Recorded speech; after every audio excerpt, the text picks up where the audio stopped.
hello there. How are you all? My name's Ruben Bressler, and this is The Broken Pact, the Guildmaster's Guide to Ravnica show here on twitch.tv/D&D, brought to you by twitch.tv/SavingThrowShow. I am your Guildmaster, Mox Ruby, M-O-X-R-E-U-B-Y, and these fine citizens are my players. Please feel free to introduce yourselves. Hi everybody, my name is Jordan Pridgeon, and I play Astaroth, who is a Minotaur fighter. You know, ever since I said Minotaur Bard by accident, every time I say it, like, it almost comes out. You like question yourself. And I have to, like, stop and pause for just a second. I know, I'm a Minotaur fighter in the Boros Legion, which we found out recently now has a sweet battleship full of angels. The Parhelion 2. Yeah. What a name. Hail Hydra. It's gonna Right, be exactly. great. Yes. Yeah. There are Hydras in Ravnica. That's true. That we fought, so... I want to think that Gary Shamling still lives in Ravnica. But I'm a fighter, so I hit things with my axe, and that's fun. Not much more to it. Sorry, go on. No, keep going. No, I was just gonna keep vamping. It's your show. Let's find out. All right. Well, in that case, I am Riley Silverman, and I play Velma Sweet, who is the half-dev Karin, who is a member of the Demir Guild, but she is infiltrating the Orzhov Guild. And that's all. I don't have like cool magic tie-ins to bring up right now. You do, you just don't know what they are. Riley, the player, gotcha. doesn't know. But just make them up and they'll be canon. Right. Yeah, There you it's go. true. So my dad found the plans to the Battlestar, and he actually My dad works at Magic. I was thinking me and another group of like rebellious people, like we got the plans to give to the other rebels. Yeah, because my dad put the air shoot in on purpose, and the code name is actually Sweet because it ties into me. And it's going to be really awesome. Sweet. It's going to be like the best last 30 minutes of any Star Wars movie is going to happen at the end of the story. So you also have a 10,000-year-old poet cat. Yeah, that's fun. true. Yeah, Yes. yeah. You don't all have one of those? Cat Stevens? No. Yeah, Cat Stevens. Yeah. Hey everybody, I'm Grav Gladi, and I'm playing Lucian Ladrin. He's an Azorius Arrestor, and he's a cleric, which is weird. He doesn't do cleric stuff. He does clerical stuff. He does do clerical. Yeah. Like, lots of that. Like, he loves that. I think that's what they messed up. Like, they forgot the AL. Like, I guess he does magic. Weird. Speaking of clerical work, he really liked it. Who's flying that giant Parhelion? Who's flying it? Do they have a license? Do they have a license? Maybe They found paperwork? justice flies it.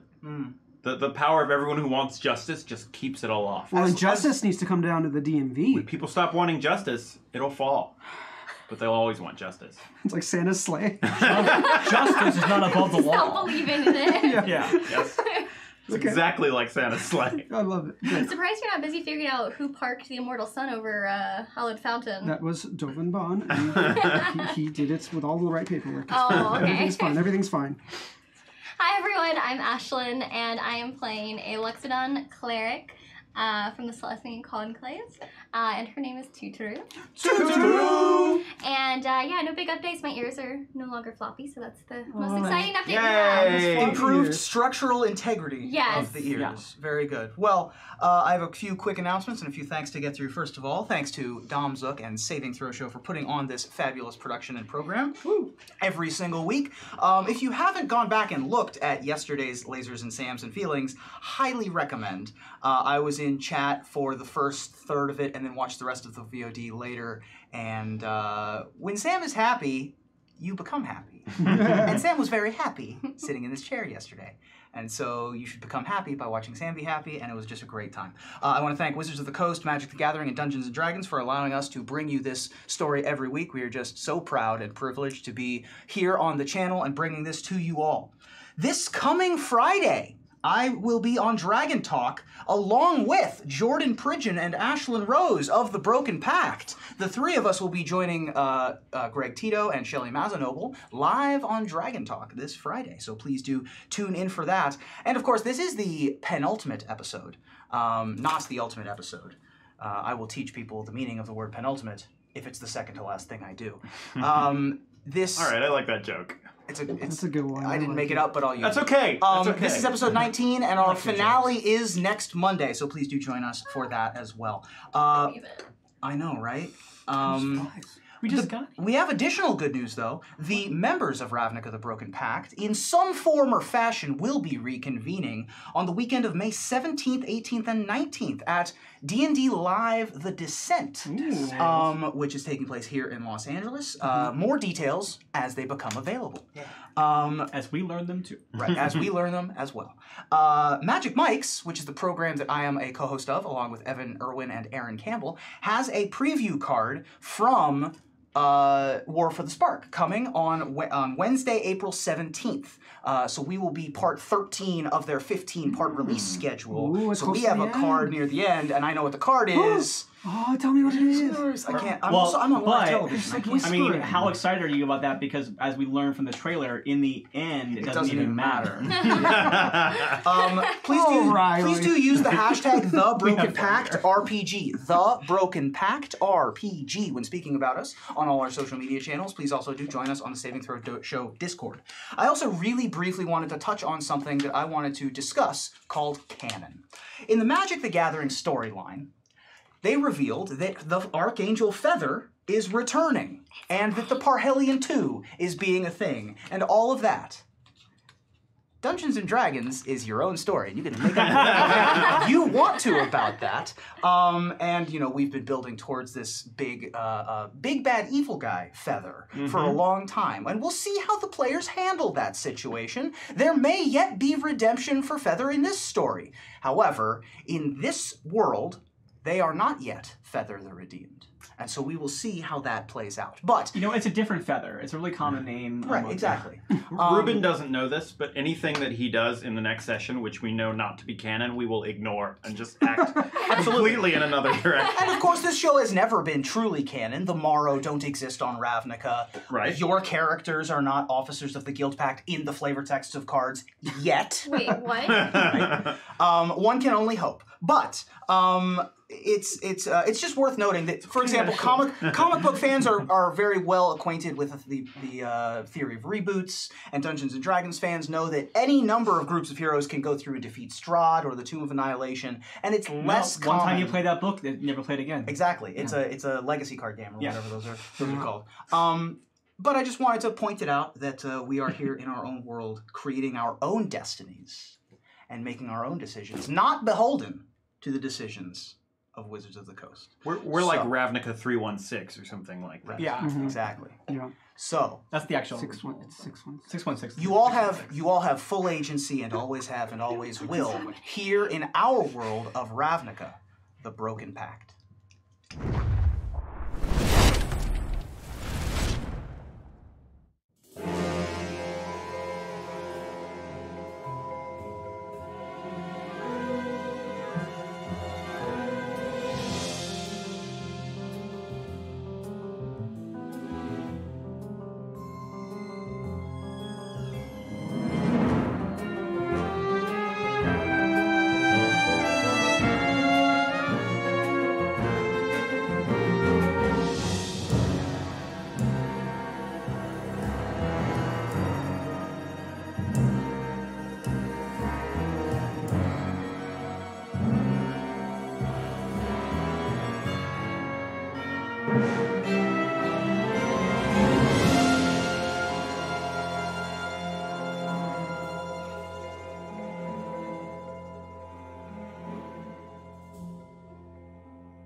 Episode 19, Final Payment.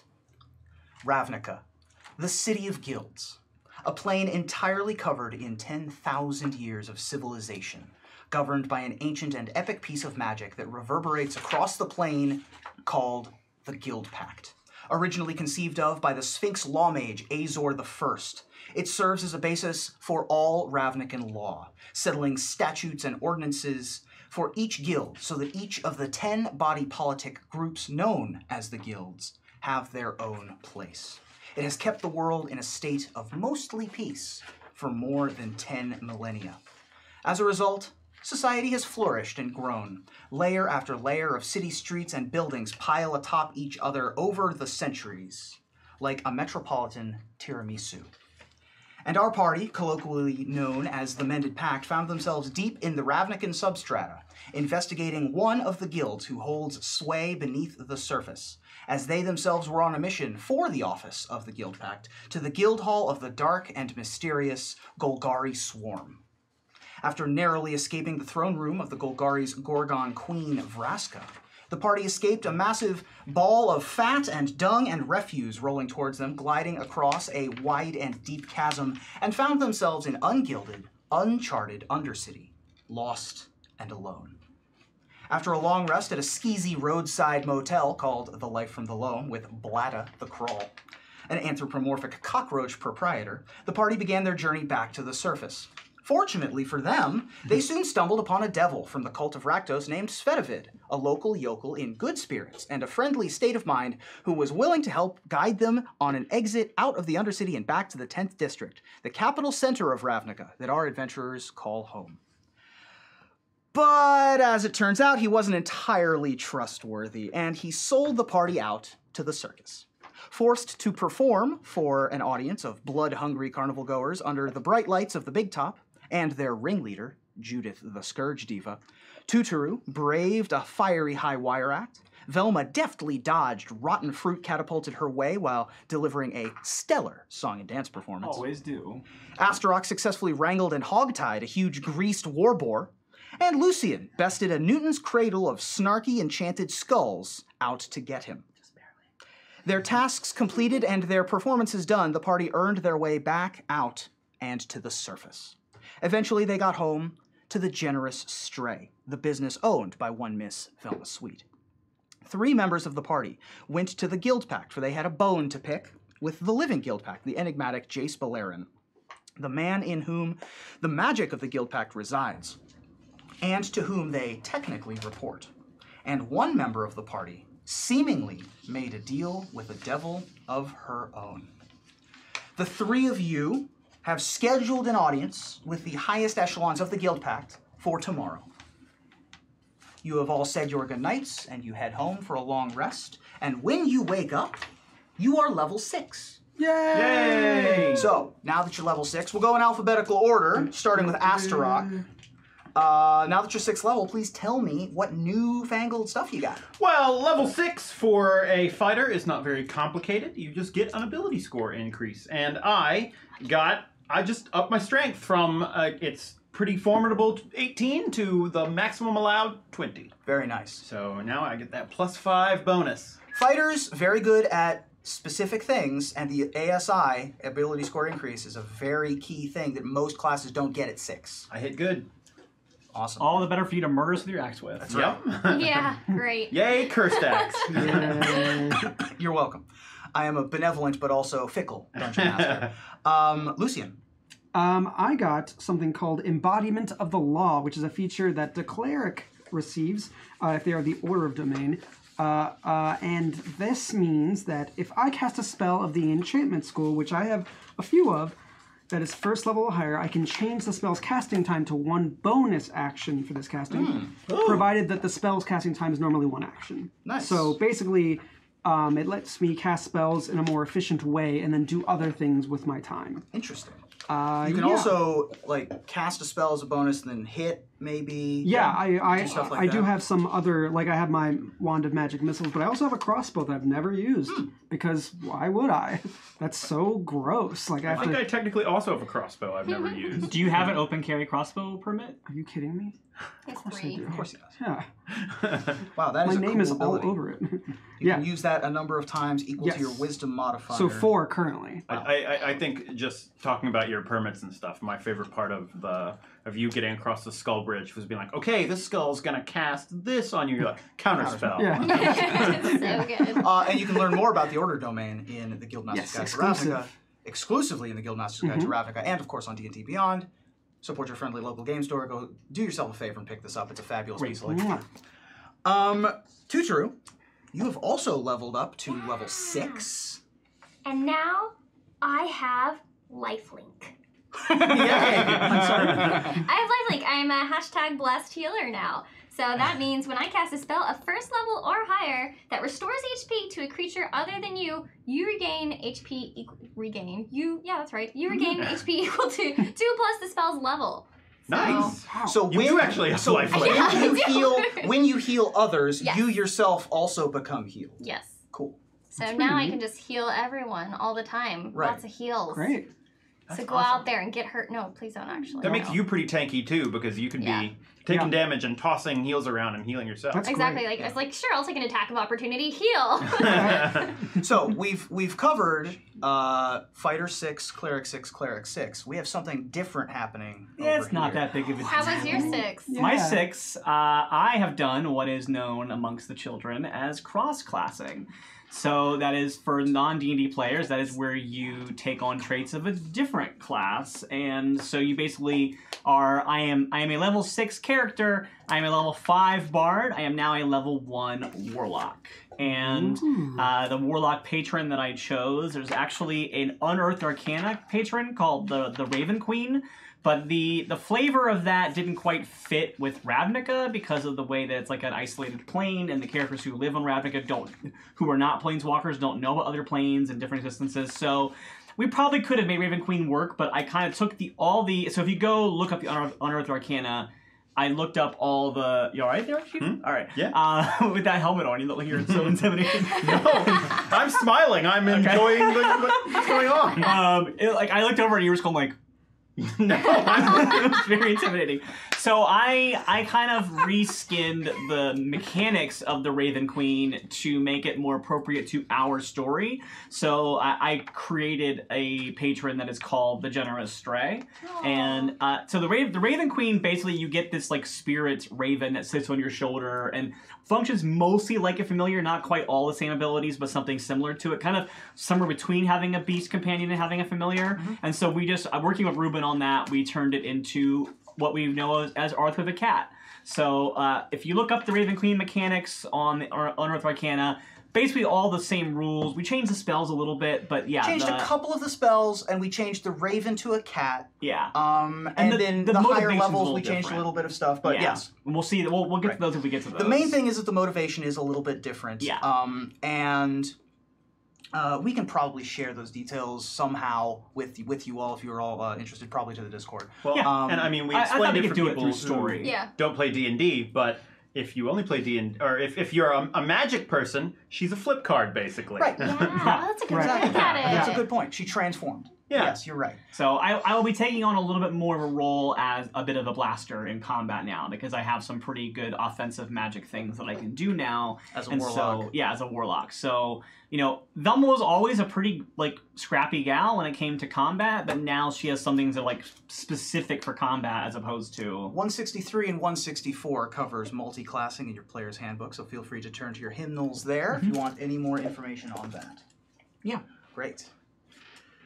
It is the next morning. You are at the Guildpact office. Before you walk in, you all convene out front. Okay. What would you like to do?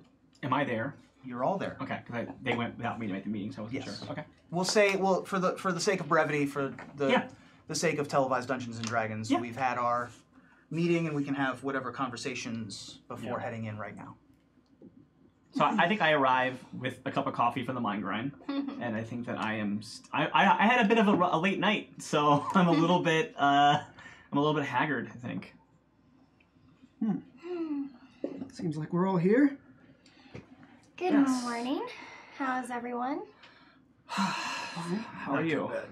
I spent a lot of my night just writing everything we know so far as to give to the Guildpact, but I'm not sure they're going to want to read 600 pages worth, but we'll see. Well, all I know is that we're not leaving there without some answers this time. That's right, yes, and we all need to be on the same page for that, so let's go in and be a unified voice and get our answers. Okay, I wasn't here, so what's the page that we're on so I can be a team player? Oh, well, it seems that when we enter Golgari territory, we thought we would discover something that would link Vraska to the Living Guildpact, or some scheme to usurp Ravnica in some way, and we didn't discover anything of the sort. Of course, it could be hidden in many sorts of places in the underground, but we have no idea where to begin looking, and it just seems like we're not being given enough information on these little fetch quests we're being sent on. And I would just like them to be a little more upfront about what we're doing and why. They can't expect us to keep doing our job if we don't even know what it is we're trying to do. Exactly. Makes it very difficult. That's fair. Yeah, so I think for the most part we just asked if we could talk to Jace and get some things answered. Yes. Well, I'm on board. Let's do this. All right. So you're able to walk up the many steps up to the egg-shaped building that is the chamber of the Guildpact. You walk in the front door. It is, as you remember it, bustling with quiet energy. You see people moving about in the main room, as well as tourists and visitors checking out the beautiful building here that is the symbol of cohesiveness and prosperity in Ravnica. And waiting by the hallway that leads back to the larger offices, you see a friend of yours, a Vidalcan, whom you know is Travaz, waiting to escort you to your morning meeting. Oh, good morning, Travas. Hi, hello. Good to see you again. Good to see you all as well. I'm glad you made it all here this morning. Yes. It's good to see you. Yeah, great. Are you feeling all right? Or? Yeah, I had a long night of studying. Okay, good. Well, hopefully you'll get lots of your questions answered. Please, follow me. And Travaz will lead you to the end of a hallway that has a large elevator.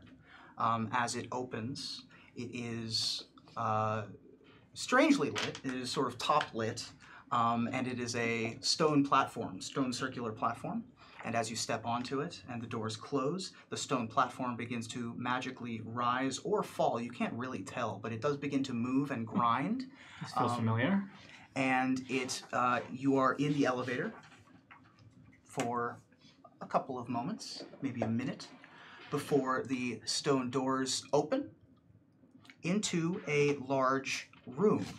And what you see in this room is a large cylindrical dark room with a halo light above a large circular table, about 25 feet in diameter, this circular table, emblazoned with the symbol of the Guildpact across its surface. The halo light is about the same diameter directly above it, and around the room you see projections of magic, of maps, of messages, of rotating still images of people and places and various locations and dates and schedules and things like that.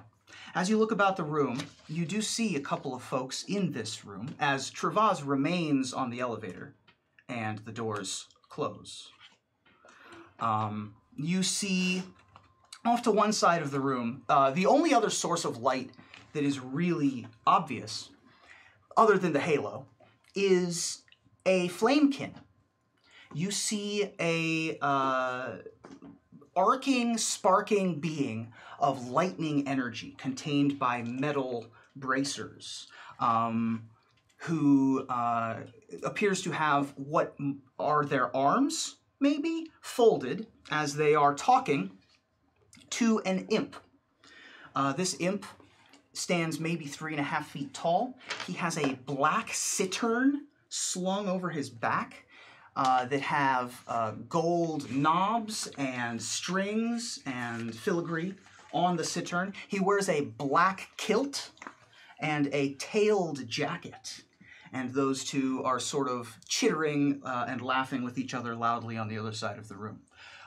In a different section, you see someone that you might recognize from the papers, but that you have never met in person. This is a woman in sort of grayish blue cloak. She has a brown pixie cut haircut and she is a stern-looking woman whom you probably recognize as Lavinia.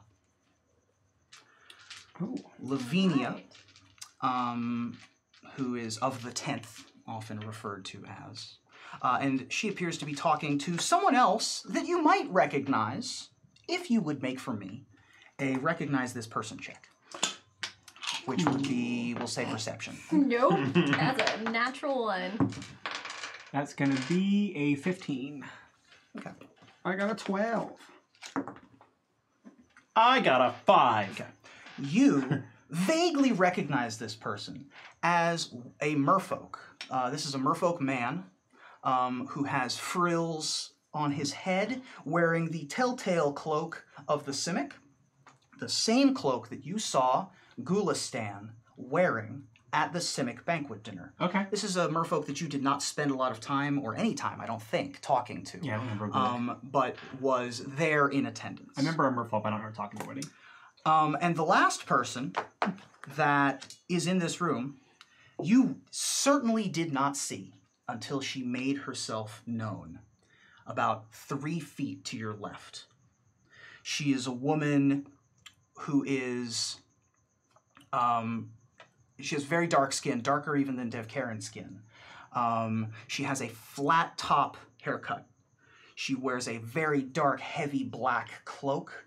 She has a strapless, sleeved leather corset top and slick pants. Hello.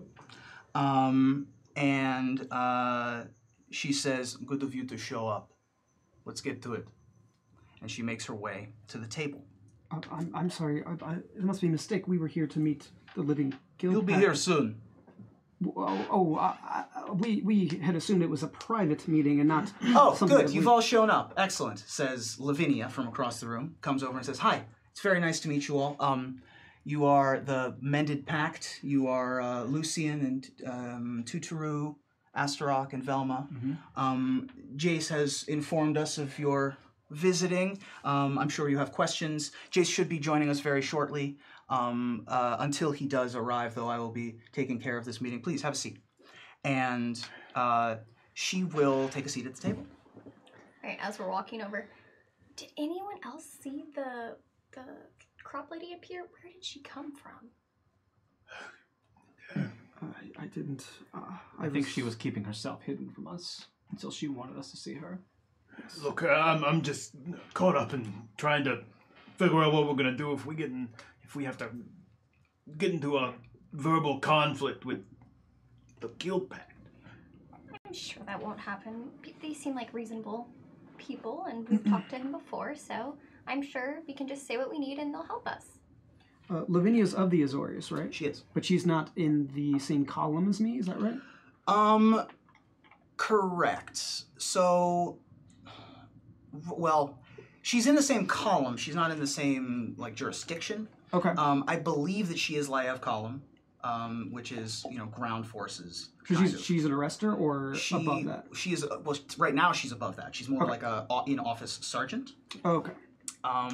And your knowledge of in-office politics with the Azorius know that she is not particularly popular with the new folks who are in charge of the Azorius. Right. Okay. So, not Friends of Dovin. Not Friends of Dovin, correct. You also notice that she has a bit of a limp. She looks like she's wearing a cast on her left foot. Wow. We've all been there. So, I think that we should all make introductions first. My name is Lavinia. I am of the Azorius, but of course I am working closely with the Guildpact in this particular branch of investigations, as are all of you. Yeah. I'm Astaroth, as you said, Boros, but look, I don't think we should beat around this and wait for the Guildpact to show up. Honestly, we're not even completely sure what these investigations are. Well, I'm sure we can handle that, as the imp begins to speak and leans forward on the table. and says, I mean, I can certainly give you some enlightenment as to that. We've been doing a couple of these investigations as well. Lavinia and I took over the investigation of the Azorius column while y'all were off doing something else.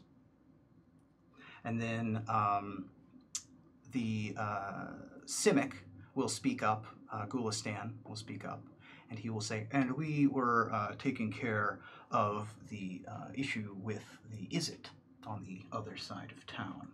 I believe that you were able to cover the other, two of the others with your conjuring. I'm sorry, are you telling me that there has been another set of investigations happening at the same time as ours? And they're the same ones we were assigned to. No one has told us any of this. Yeah, I mean, Jace is kind of a jerk about that, as the Spark person speaks up and says he doesn't really tell us a lot of stuff. He's kind of mysterious, I guess, but it's more like aloof. I don't really like his management style, but it's you know, it's work, so it's for the common good. I think, right? Like, if we all believe in the Guildpact, then this is going towards a good end. I believe in the Guildpact as much as anybody else should believe in the Guildpact, but this is an abhorrent way to run an investigation. I absolutely agree. Lavinia will speak back up and say, and that is part of the reason why we decided to have this investigation. We've all sort of had these rumblings, but as soon as you made your opinions more known, we decided to convene this meeting post-haste. Jace should be showing up any time, and she will look behind, and there is a doorway. There is a arched doorway that is completely stoned over. Hopefully he will be showing up in the way that he does very, very soon. But in the meantime, you know, I wanted to just run through introductions and let everyone know who everyone is. As I've said, I am Lavinia. Astaroth, it's very nice to meet you. Yeah. Zalin, the Gutter Bard, is sitting next to me. Yeah, that's my name. They call me the Gutter Bard. It's very nice to make your acquaintance. We handled, well, I like working with Lavinia. We handle things in our own very particular way. Unfortunately, we ran into a little bit of a scuffle, but truth be told, I like her with a little bit of blood. If you don't mind, why do they call you the Gutter Bard? Well, I can play a mean cittern, and I like to hang out of the light of day, more or less. I see. I hope you do. You haven't played at my club, but I assume it's because you haven't been invited? I don't really take many bookings these days as it comes to performance. My stage days are kind of behind me. I'd like doing more covert operations like these. No, I know that feeling. Hi, my name's Savar. I am a signaler for the Izzet.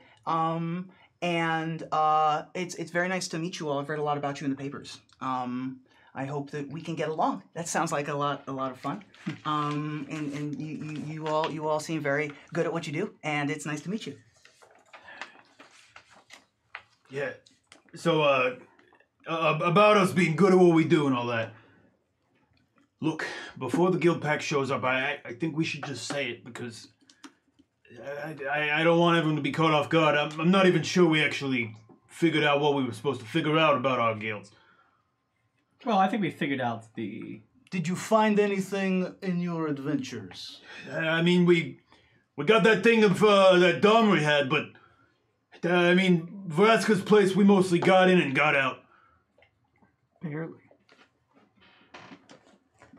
She's that's Itrata, by the way. She is an agent of the Dimir, and does work for us on occasion when it suits her. Oh, didn't even notice her. I'm a bit of a free agent. Oh, by the way, I'm Gulistan. We may have met in passing, I don't recall, but it is very nice to make your acquaintance once again. Are you the one who saved the folks from the stampede or something in the town? Oh no, that was another gentleman. I was investigating what ended up happening, which was an attack from separatists of the Simic Combine, the adaptionist forces taking over The adaptionist and the utopians have a bit of a...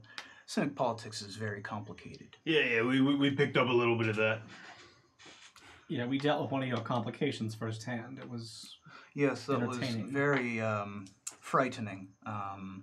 We've done a little bit of looking into exactly what that is, and probably I think that you would be very interested to, particularly as your connections to the Cynic Combine, you would be very interested to, and as he's talking about this, a rift begins to open behind Lavinia in the room, and in walks a man in a hood who you recognize as the Living Guildpact, Jace Beleren.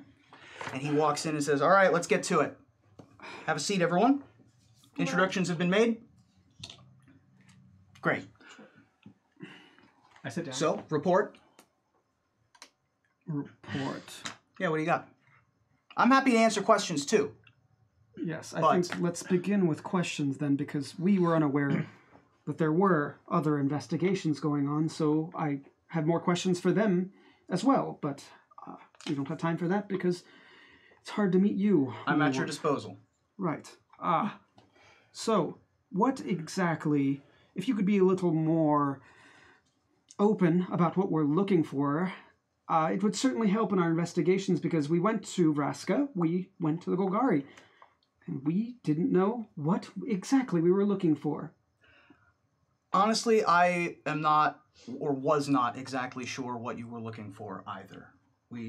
I sent you all on these missions, these various missions, looking for what I could recognize as what I was looking for. And I'm sorry I haven't been more straightforward with that. It's very difficult to know who to trust. Well, we've got bad news for you then. We came out with a fancy belt and what, like a bookmark. Bookmark, yeah. Right. Can I see awful smells? Can I see what everyone has procured? Sure. I'll hand him the book. Gulistan will pull out essentially a briefcase, open it, and pull out a pile of files that are labeled with top secret. Lavinia will procure what looks like a small bowl, a silver bowl that looks like it has some sort of shimmering liquid in it. But no matter how it is moved, the liquid does not fall out of the bowl. And they place it in the center of the table. There's fine filigree around the outside. I'll take my belt off and put it in front of me. You feel the strength drain out I know, of you. like... You're like, I can't lift it anymore. I'll place my 600-page report and a bookmark. Now I'm the strongest again. Ha ha! For now. So what, please describe your adventures. We'll go in chronological order, I think. We'll start with the Gruul and the Izzet, which I believe were going on simultaneously. Well, it's a good thing we didn't invade the Izzet after we left. We would have let you know. That'd be a first. Well, we met with a contact that was arranged at the Gruul territory, and we undertook a task for her to earn her trust. I got to punch my dad, which was pretty memorable. Yeah, that happened. And we led our investigation to an old, decrepit clock tower and climbed that tower, found this belt that seemed to have given the current Gruul guildmaster his seemingly abnormal strength. And the tower fell down, too. Yeah, that happened. That fell on me. She broke I remember. her foot. Yeah, that happened. And then we got whisked away. Well, this isn't glad something... that you've made it out safe. That is good. This isn't something we can put on the table because it is attached to us, but we did get tattoos that we didn't exactly ask for. Oh, yeah. Did. And Very nice. You ran into who did you get these? You got these from the. Who did you get these from? From Maya. Yes. You did. The They looked familiar. Arranged for us. No, Tithe was the contact that we arranged for. It's fortunate that you ran into Maya. That's right. I remember now. And we used these, or they used us, to experience the original signing of the Guildpact. Really? Yes, who knew the Gruul had such ancient power, and it felt like we were there. It felt like our contributions to the speeches that we had to give, we inhabited the bodies of our respective guilds. I was in the body of Azor. Azor himself. And I gave a speech, and I looked it up, and it's the exact speech that was given on that day. Well, wait, though. We weren't just in the bodies. It was more than that. We weren't just experiencing. I think we made it happen. Very interesting. I had a similar experience myself. Not Guildpact signing, but I had a vision when I received my tattoos from Maya. Felt like I was there, and I now know that in some sense I was, so I can appreciate that insight. It's very interesting. We should pursue that more, but we have pressing matters to attend to. So I need to go through the rest of the mission reports, and then we will circle back to this. Do remind me to circle back to this before you all leave. And as for the Is It expedition? Oh yeah, that was a ton of fun. We went to Nivix. We met up with your contact there. And you know how the Office of Displacement changes locations all the time. So we kind of had to go a lot of different places to try to find exactly what you were looking for, because this project that has all these top secret files apparently moves all around. But we got there and we found, I think, Raul Zarek's laboratory that is in the Office of Displacement. Yeah, that's okay. That's enough of that. So what happened was we found the office ultimately, and sorry, I'm about to sneeze. I'll just go back to the character until Character's gonna sneeze. Yeah. So we went to the office. We became aware of something called Project Lightning Bug, which apparently tracks beings of some sort of power. And we found lots of various different notes about these beings and their comings and goings. I don't know exactly how it works, but like beings with big squiggly arms and like crazy things that creepy people worship and stuff, because we run into some of that stuff. No, I don't know what you're talking about with that. Different beings. We did catch a little bit of a vision of what this lightning bug project looked like in terms of its display. Yeah, that was super cool too. I didn't realize that they had that kind of technology like we have with the projection technology. I thought that was pretty cool. It was like a three-dimensional representation of all of Ravnica, and basically things would blink, and they would blink, and then they would not blink, and then they would blink back on, and they would blink back off, and it was very interesting and super cool. Anyway, so we got all that, and here it is in those files. Hopefully those mean something to you. Yes, interestingly, it seems as if there are individual files on a number of individual people, a lot of whom, 5 of whom are the 5 individuals that you had us investigate. These 5 guild leaders of this project. Now, why wouldn't you share that with us? Again, I didn't know who to trust, and so now that we are all on the same page, I can go through all of the notes, but we need to have everything on the table before we finish. As for the last 2 adventures, who would like to go first? And Lavinia will say, I'll take that one. So Zalin and I decided to run a little bit of a distraction attempt. Oh yeah, I'm very good at that. I made a bit of a scene in the garrison there, the Azorius. They had a little bit of trouble keeping attached to me. I can be quite slippery. While Miss Lavinia, don't call me that. While I scooted in and found the offices of the Guildmaster, located some very strange things, interesting things. In particular, this bowl of whatever it is, I'm not exactly sure, some mercurial adventure here. On the way out, however, it seems that we became very quickly embroiled in some sort of brouhaha in the Azorius that was not part of the Gutterbard's plan. No, that they did that all on their own. It seemed as if that they were doing a little bit of infighting there at the Azorius. So I would check in on that ASAP. You could have offered me 1,000,000 Xenos, and I would have thought the pile of files was from the Azorius, and the pile of goo was from the Izzet. You learn Always, a new thing every day. Always be surprised.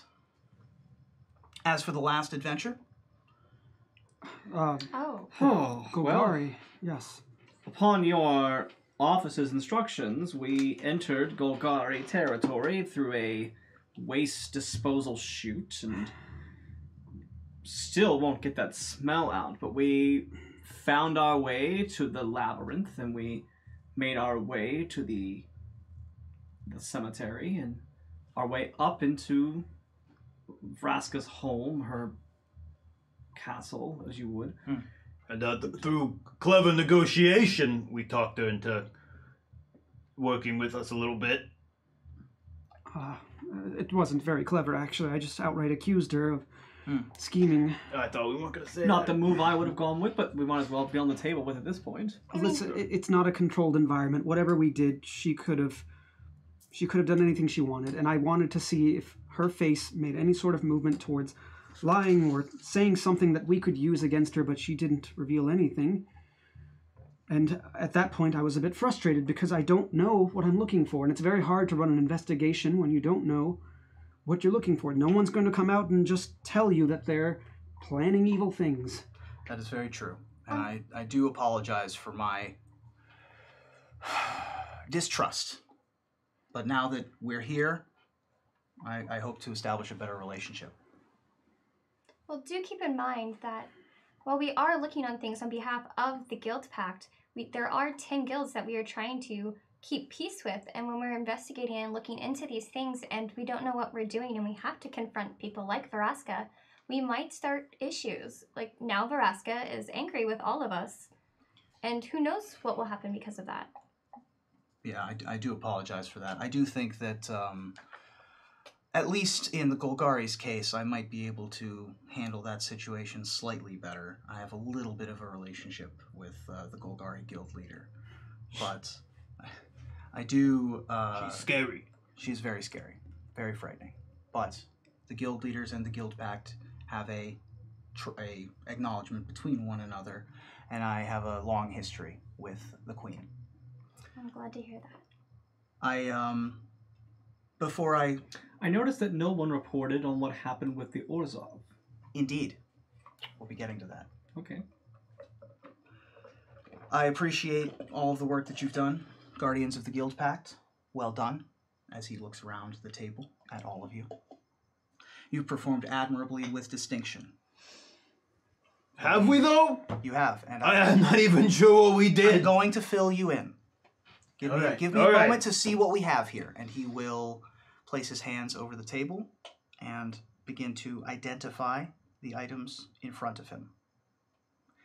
He is silent for about a minute.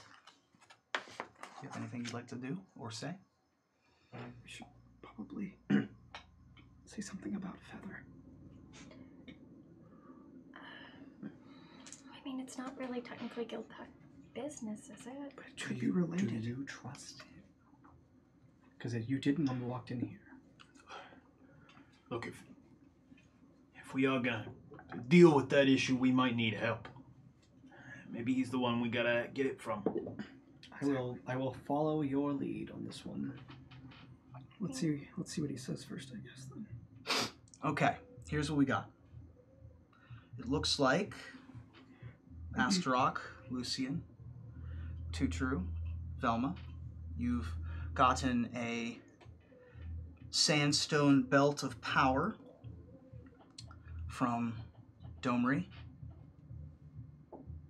and also a strange and concerning invitation from Svogthos and from Vraska. Gulistan and Savar, you've recovered Ralzeric's files pertaining to Project Lightning Bug. There's lots to go over there. Lavinia and Zalin, this is an Aether manipulator. found in Prav. It is a interesting magical item. Separately, all of these artifacts are concerning. Together, they make a pattern. None of these items are from Ravnica. What do you mean, not from Ravnica? Where would they be from, then? When you entered the room, you didn't enter through a door. I did not. I have a friend who tells me that he's not always here, and sometimes he is somewhere else. I am also not always here. And sometimes somewhere else. I'm sorry, can we stop speaking in riddles? Yeah, that's exactly what I was going to say. Very And if confusing. Blue's not following... We were speaking directly. It's just a very confusing concept that I'm still wrapping my head around. Since we're here, and this is very concerning, and this appears to be a larger threat than I had hoped, here's the interest of full disclosure. And I think it is important for you all to know. There are other worlds that exist. They are outside of the bounds of this plane of existence. It is possible for some to transport between those worlds. Some people inherently, some people through magical means. These 4 items came from other realms. However, they come from the same source. And this creates a very, very dangerous pattern that describes a great threat to Ravnica, perhaps the greatest threat that Ravnica has ever seen. I do not know for certain who this threat is because they cover their tracks very well. We've gotten glimpses, we've gotten hints. Your friend Nazius, by the way, is safe and in living his life back in the 10th. He was of no more use for us.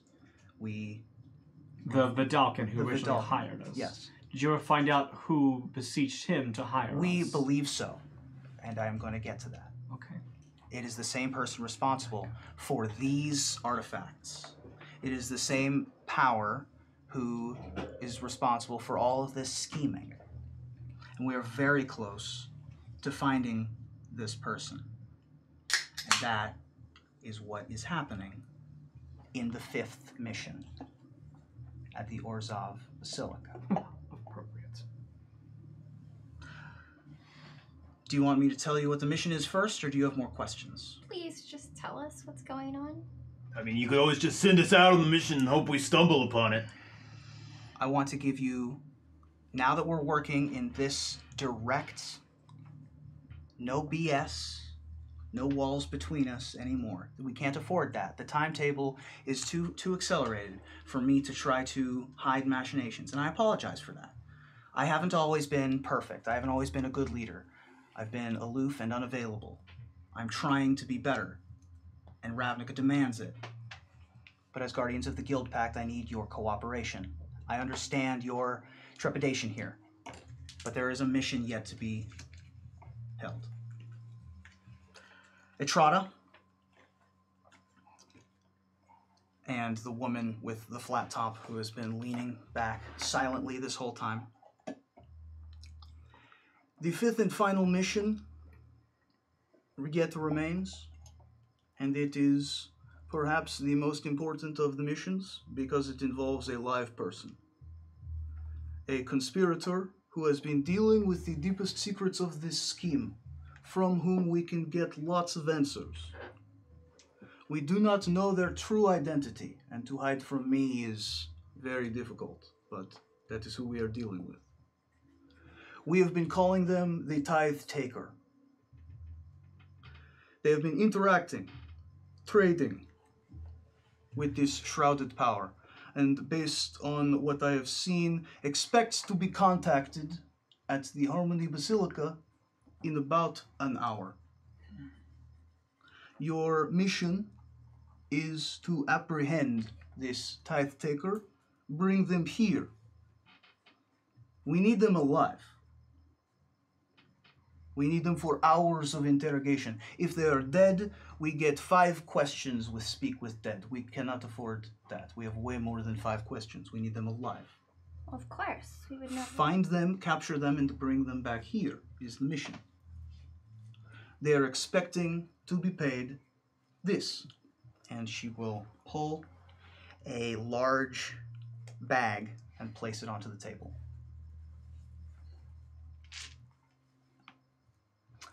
It appears to be a bag of holding. Okay. This is their final payment. After this, they will be fading back into wherever they came from. We do not think that this person is controlled by this faceless, nameless entity, but they have lots of information pertaining to it. They will be expecting this payment near the fountain statue of the Obzadat in Harmony Basilica. They're expecting their contacts to come alone, and so one of you will have to make your way inside while the rest of you find your positions around in support. They're expecting a humanoid person, and that person must keep the Tithe Taker from becoming alarmed before the others can maneuver into position. Now, they are expecting a contact. They will not be meeting that contact. Lavinia, Savar, and Zalin will be handling that. As Lavinia is injured, she is in no state to be inside.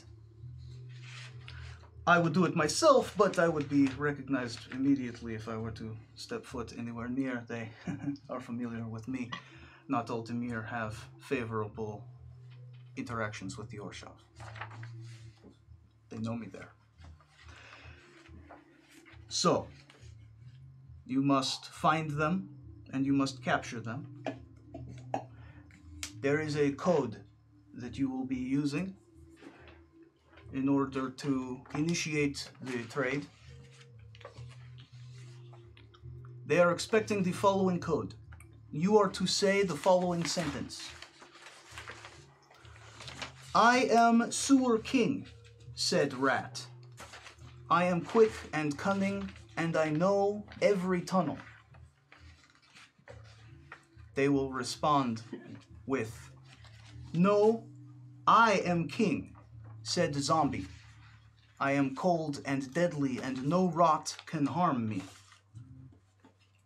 And you will respond, and then Croc came and ate them both. At which point the handoff will be made.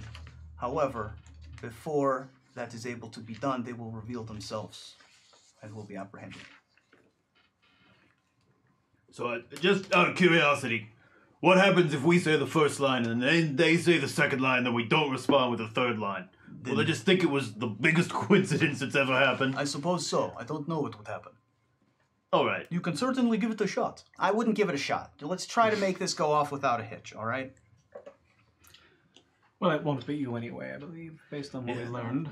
It'll be one of the us, most likely. Right. We have some more time. Do you have additional questions? We'll talk about it. You had other questions? Yes. Oh, by the way, I am expecting all of these items to remain here. These are dangerous items from beyond the stars. You have no idea what you're dealing with. I would not recommend using them.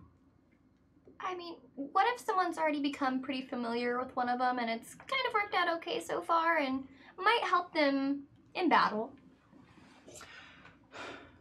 I think that they would certainly aid you in battle, assuming whomever you're fighting is not in league or in direct contact with this greater power.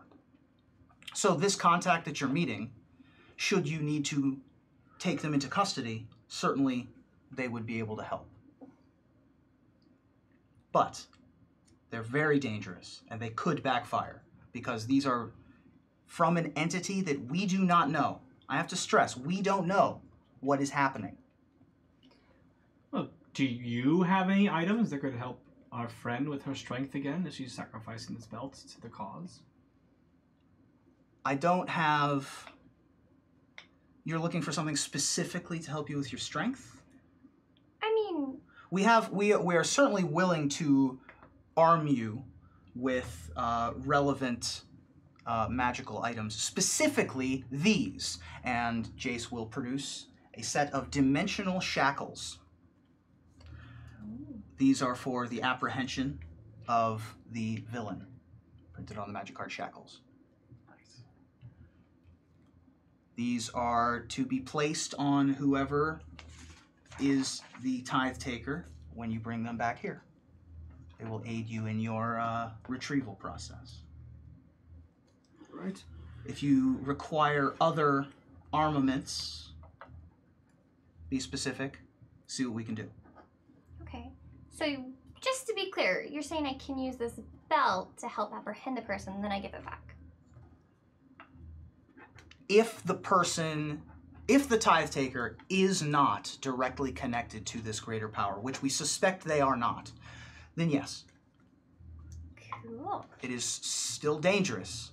Absolutely. Okay. Tutu has a full-on belt addiction going on. Jace will smirk. It's like, everything's just easier when I have this belt. So it's stronger. It is a nice belt. I love being strong. Who wants these? Whoever will probably... I'll see those. I mean, Lucian seems like the sort who would like handcuffs. Well, the arrestor does seem like the one right? to take the handcuffs. And it's like an Azorius card, basically, right? So, well, not in the sleeve. Okay. Doesn't it? It's a white card with blue activation, right? Or is that not the case? So dimensional shackles is an item from the DMG, from the Dungeon Master's card. Yeah, but what's the card I'm thinking of? That's like... there's a new card that's like colorless white blue that is basically arrest a creature. Yeah. I forget what it is either. I do have time. Do you have any other questions? Yes. Well, we have a concern. What do you know about Feather? The Firemane Angel? Yeah, do we know she was the ex-guildmaster now? Yeah, I think so. Old guildmaster of the Boros. Disappeared when Aurelia took over. I haven't talked with Feather in a long time. Yeah, she is a Firemane Angel. When I knew her first, she was.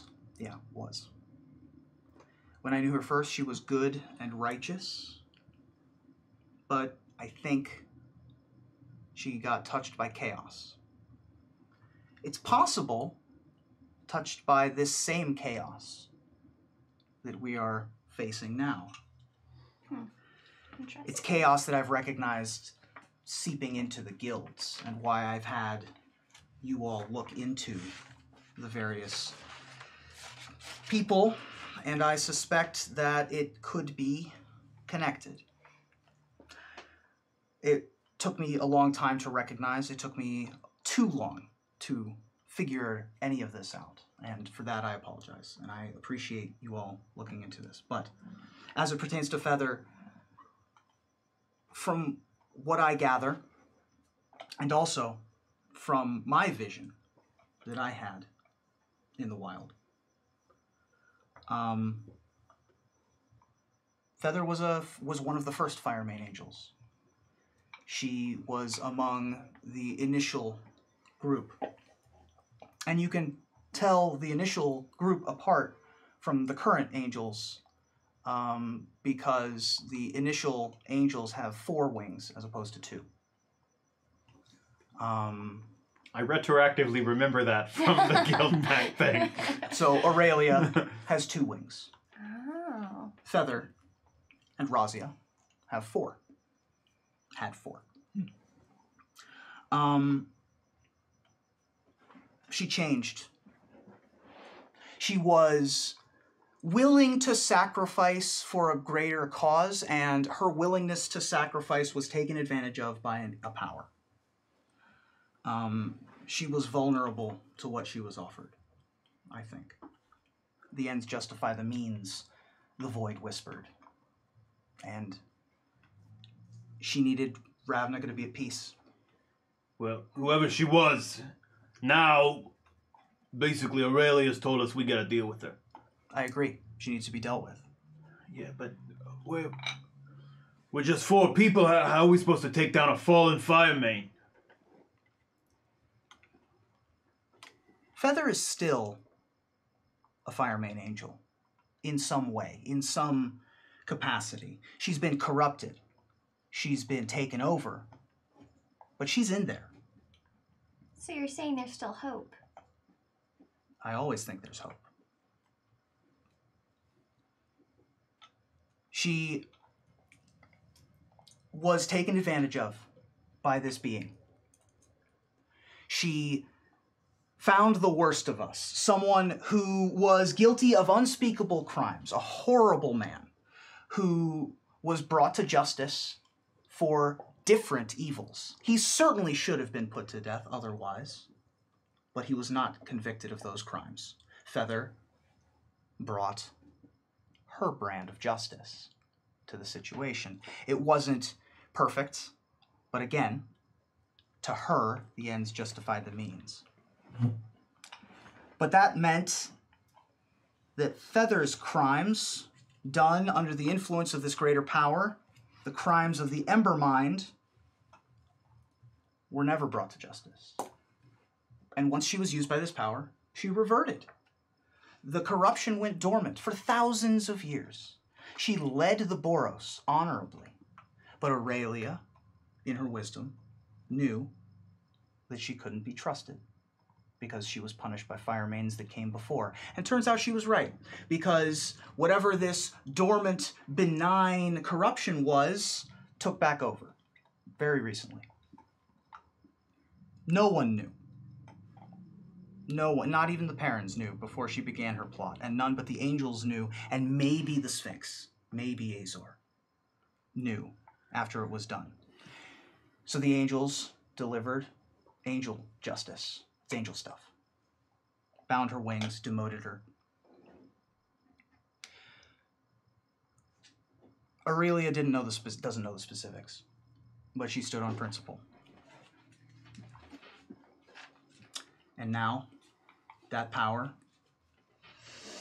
has come back and has begun not only trying to take advantage of the guilds, but it seems, through your friend and mine, Feather, perhaps is the angle at trying to take over the guildless movement. There are more guildless on Ravnica than there are gilded. And if they band together under one banner, that would be a great coup for whoever this power is.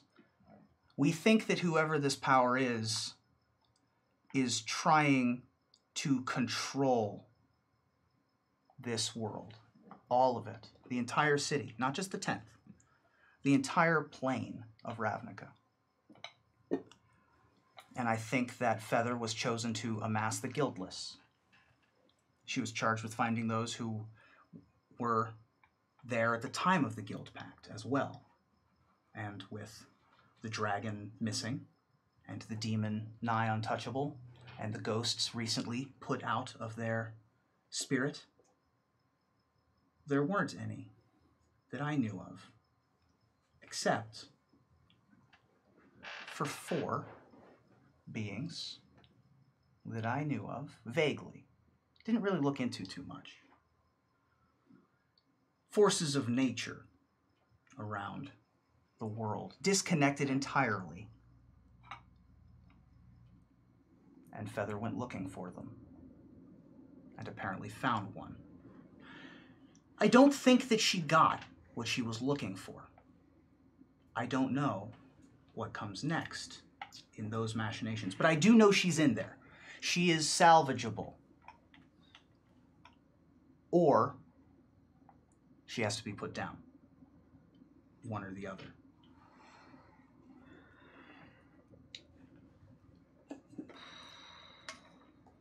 Good speech, idiot, says Etrata from the back. Well, okay then. I guess guess we know what we have to do or try to do. Right. All right, it's a good start. We have a clear objective and means to which we can achieve. You mentioned you wanted to talk about the tattoos. Yeah. I think Maya is one of those 4 ancient powers. Yes. It's a safe assumption. Your tattoos give off an eminence similar to mine. Mine are on my face and chest and arms. I went through a much longer process. I had a lot more time, I suppose, than you all did. Those are very nice, by the way. I like them. Thanks. They grant you power.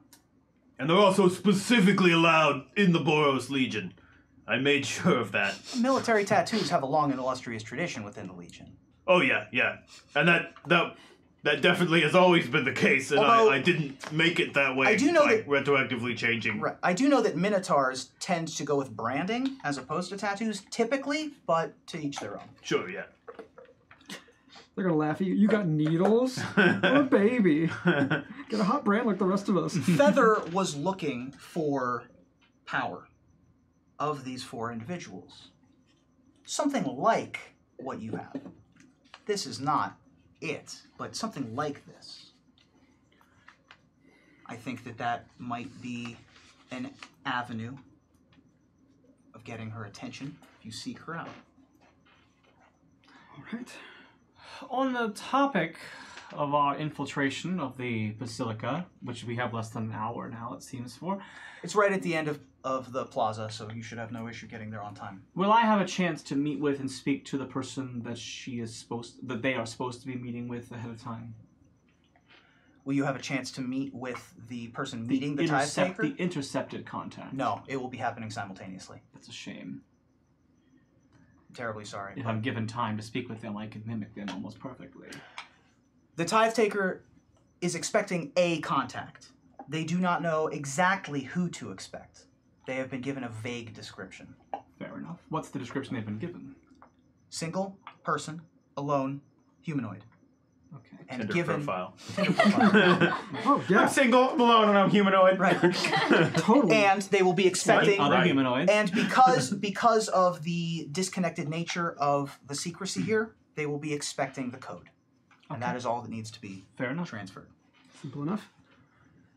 Okay. All right, we should... We're here Probably her. at your disposal. I, of course, will be right back, but I need to be elsewhere right now. And he will stand up, turn around, and attempt to place his hand on the wall, and nothing happens. Is he okay? Should we... The door, That doesn't way. usually... That doesn't... I mean, yes, that is what usually happens. That is a wall. Not to me. Oh, I see.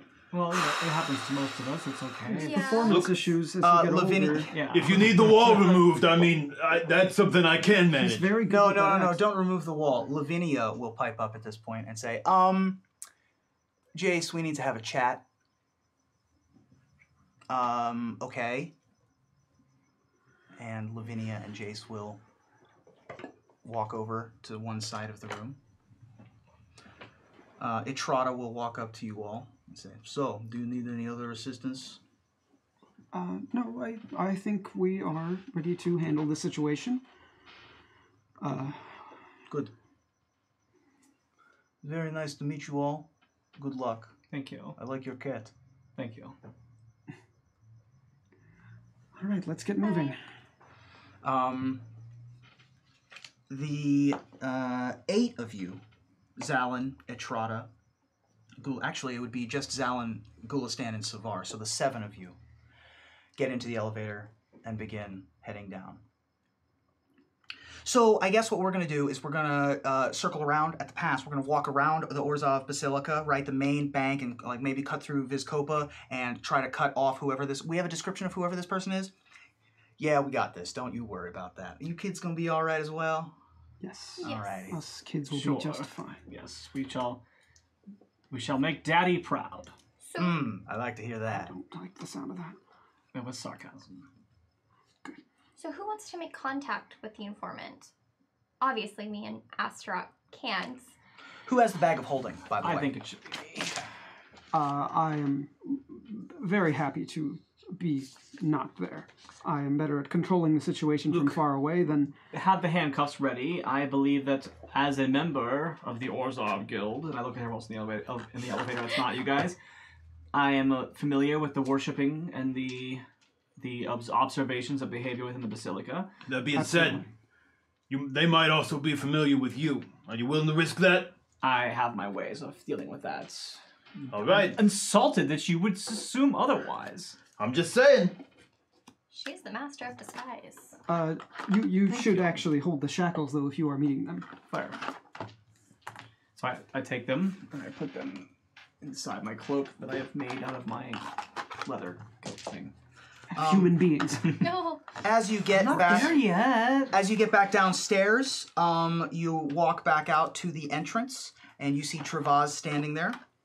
And Travaz says, it's good to... Did you have a good meeting? Was it? It was a meeting. Good? Thank you for arranging it and making it possible for us of to course, see. Did you absolutely. get some kind of answers? Yeah. Yes. I feel better. Good. Hey, look, just between the group of us. Back. How all there is the Guildpact? Oh, I've never met him. Was he up there? Yeah. No. Sure, yes. Was he supposed to be? Oh, I didn't see him come in. Oh, look, I don't understand all this double speak we do sometimes. Look, he talked about places that weren't Ravnica, and that he could just go there, and then he just touched the wall and acted crazy, and looked upset. I guess he didn't act that crazy, but he looked upset. I'm just saying, it is... People have been under a lot of stress here. I know Lavinia has been... He's there quite now stressed. if you want to go meet him. Jace is up there now? Yeah, he couldn't go out to the wall. by all means. I think I will do that. I'm gonna. Oh, before I forget, I made something for you, in my alchemy lab. If you need it, it should come in handy. So please take this, and we'll hand over a potion bottle that looks like it has some red smoky liquid in it. I will take it. Oh, thank you.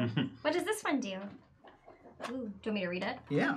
It is a potion of fire breath. Ooh. After drinking this orange flickering potion, you can use a bonus action to exhale fire at a target within 30 feet of you. The target must make a DC dexterity saving throw, taking damage on a failed save, or half damage on a successful one. The effect ends after you exhale the fire 3 times, or when 1 hour has passed. This potion's orange liquid flickers, and the smoke fills the top of the container and wafts out whenever it is opened. All right, so Tutor is definitely going to have that one. Yeah. Because we all want to see her just breathe fire through her trunk and When you're done, you have to go, that's a spicy meatball. All right. Slowly turning into a dragon. Yeah. God bless you. Smash cut to exterior Harmony Basilica. I have since cast Here's the map. Disguise Self. Okay. And I am taking on the form of a bucket of water. Yeah.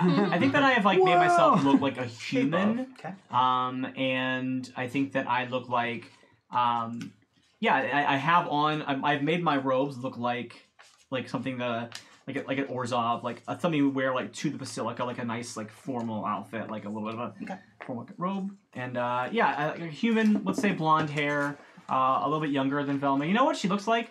What's she kind of mimics a little bit what she remembers Lucian's mom looking like, but as a college student. That's just the image that pops in her head with blonde hair and Don't think too much about it. Yeah. But wearing her Sunday best. Yeah. Yeah. I think that's the image that popped in her mind of a formal lady. Mm-hmm. So she that just popped in her head like a memory, but a younger version of it.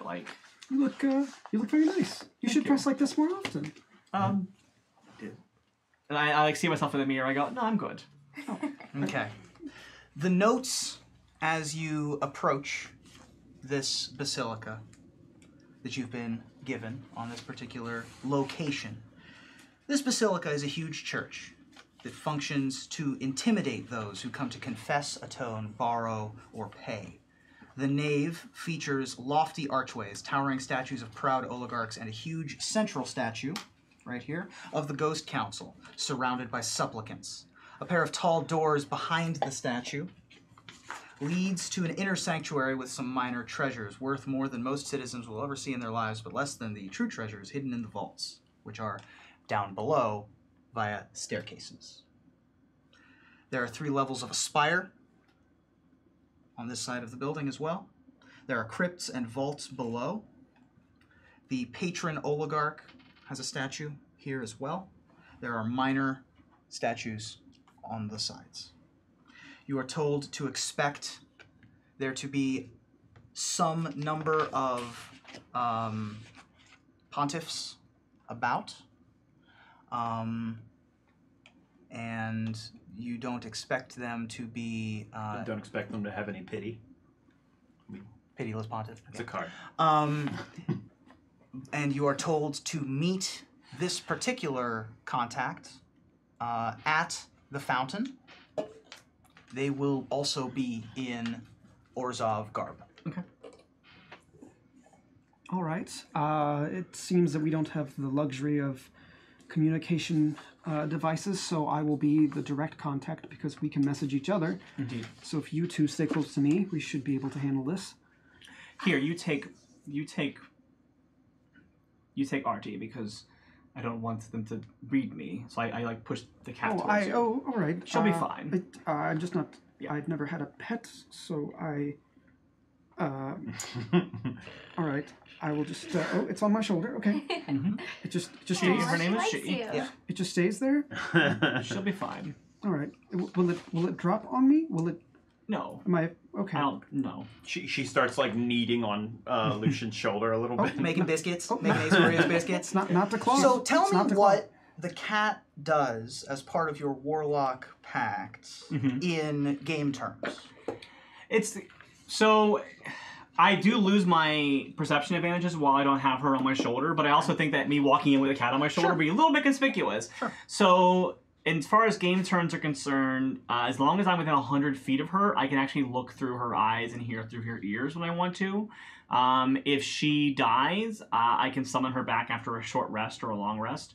And I think that's, and you said you decided we can have her attack if needed in combat. Right, she can it's use like her scratch. claws, Yeah. like cat claws. Can't keyword attack sure. spells like a fine familiar, but she's a cat. Yeah. So essentially, it's not unlike a familiar, but I don't have the touch ability that familiars have. But yeah, so she can in combat, she can help. She can seek out, look for things around like that. And you said that she can give me if I need to, she can give me line of sight if I can't see where she's at. So she can look around corners, kind of thing. Okay. Yeah. So if she doesn't stand on her shoulder, she can wander the basilica a little bit, but she can give me an extra set of eyes to kind of look around the place with. All right. I will take good care of. What was the cat's name again? I'm calling her Artie because it's a little confusing to keep calling her Arthur. Why is that confusing? Because there's an actual Arthur who occasionally comes up in conversation. Right. Yes. I don't want to have to keep specifying Arthur the cat or Arthur the writer of a book. Artie. Got it. Yeah. All right. Good luck, and I'm just a whisper away. Thank you. Before we separate really quick, you're meeting by the stone, right? What if or the fountain, what if I was in the fountain? I think that would cause quite a sight. Notice? No, I'm sorry. You're not exactly subtle. I can melt into the stone. Well, ooh. I think that if you walked up to the fountain in the middle of the basilica and melted into the stone, you might be noticed. But there are stone columns and walls nearby that may not be as immediately noticed. It's not a bad idea. Okay. An alcove, perhaps? The only problem is I can't see when I'm in the stone, so I would need some other way to know to pop out of it, or else I'm going to be there all day. Right. So, so can you hear while you're in the stone? I can make a perception and hearing checks with disadvantage. Okay. It's just a horrifying stone prison. Right. I So, don't know what the advantage would be. you do have a Jump out map. closer, so I'm not running far away, but that's about it. You do have a map of the basilica, so you are able to figure out where to position yourself inside of the wall. In addition, your skin is gray, and you have advantage on smell checks, or if you can stick out an ear, or any of that kind of stuff if you want to. So if you want to position yourself in a wall, I would have you mark off meld into stone, and then you could position. Okay. Yeah. I think also like even though like your perceptions are hindered, if you can make a perception check for hearing, basically, then if you have like a code phrase you can repeat multiple times until... My code phrase is, Tutaru, we need you. Help us, Tutaru. You're our only hope. Yeah. Yeah, and I wasn't also sure if like you like to whisper where people can't hear. I wasn't sure if that is also... Would message work if someone's in stone? I don't see why not. That's magical. That's what we'll do. That's magical sending. Yeah, I think myself or Lucian could be able to summon you back. So here's what I think the that's code a great phrase should idea. be. I hope there's not an elephant in the wall. Let's address the elephant in the room. Oh, there it is. That's There it is. Oh, we found it. Yep, that's it. Well, that's the end of our show, guys. We need If these walls had ears. Oh, that's Boy, good. howdy. Yeah, I think we got it. Yeah. Got it into, Sorry. I was just workshopping. No, it's fair. I think we got the board. we did it. Let's go lunch, guys. So, let's rock on. That leaves one more of us that's a little more conspicuous and already known to the Orzhov. Look, I think I'm best just staying outside with Lucian. Worst case scenario, I can cover ground pretty fast. Oh, I was planning on going in, at least not all the way in, but... Right, I thought you were going to be inside as well with honestly, the cat. Actually, I was going to use you as my cover, because don't you have some sort of thing with the Azorius? Yeah, but... Orzhov? Oh, I'm sorry. I do. A friend of mine is in the Azorius. I'm always thinking about the Azorius. I meant the Orzhov. Right. I guess I probably wouldn't have been here specifically before to like pay off debts or anything like that. It's possible. Let's roll history. It's like a payday loans. You go to any location, you know? Yeah, you just go where you have to and hand the right guy money. 9. You've been here before, so you are aware of this location. This is not where your person is. I got it. I'm presenting myself as an Orzhov, but like not Velma, but a different Orzhov. So I will just bring you in with me and like as if like, and I will have you hand me money like you're paying me a debt at some point. Okay, we can do that, but wouldn't that if they were already there and saw this transaction happen, they would know you weren't alone. No, they would think that I was meeting some. Okay, that's a good point. Yeah, and also then he couldn't stay. That's true.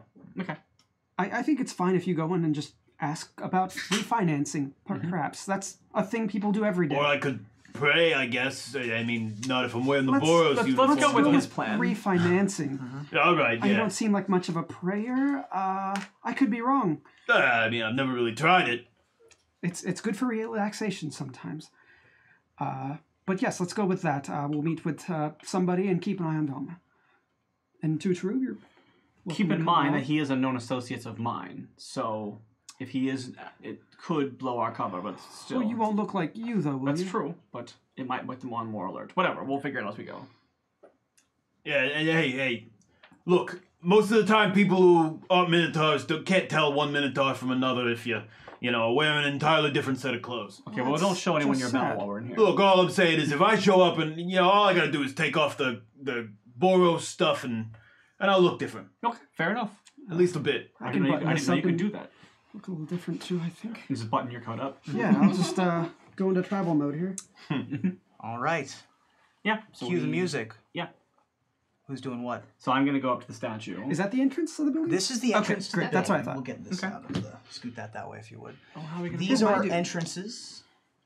This is the long nave of the church here. Some minor statues of other folks. This is the statue of the Ghost Council in the fountain. These doors are closed on this end. So I'm gonna walk in and kind of like make my way, and I'm gonna like stop at like the little sections, like I'm paying some sort of tithe or tribute. Like I'm going through the rituals that I understand to be the rituals of the. It's like we're playing Hitman. This is so great. As you are, there are plates, by the way. There are large plates that have large alms coins that are about the size of small saucers. And you have, you're able to put regular coins or alms coins on these large plates. They make a satisfying clink that reverberates through the church as you place them. Make a, you don't really need to make a perception check. You do see a man in full Orzhov regalia, arms inside of sleeves, just sort of rotating around the fountain. Okay. In sort of a move of penance. Okay. Is there anyone else in the place?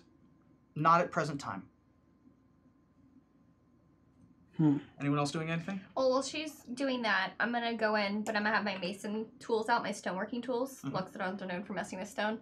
And I'm gonna start like inspecting some of the columns and looking at the masonry of them and the marble. Sure. Go ahead and make a what would this your stone check.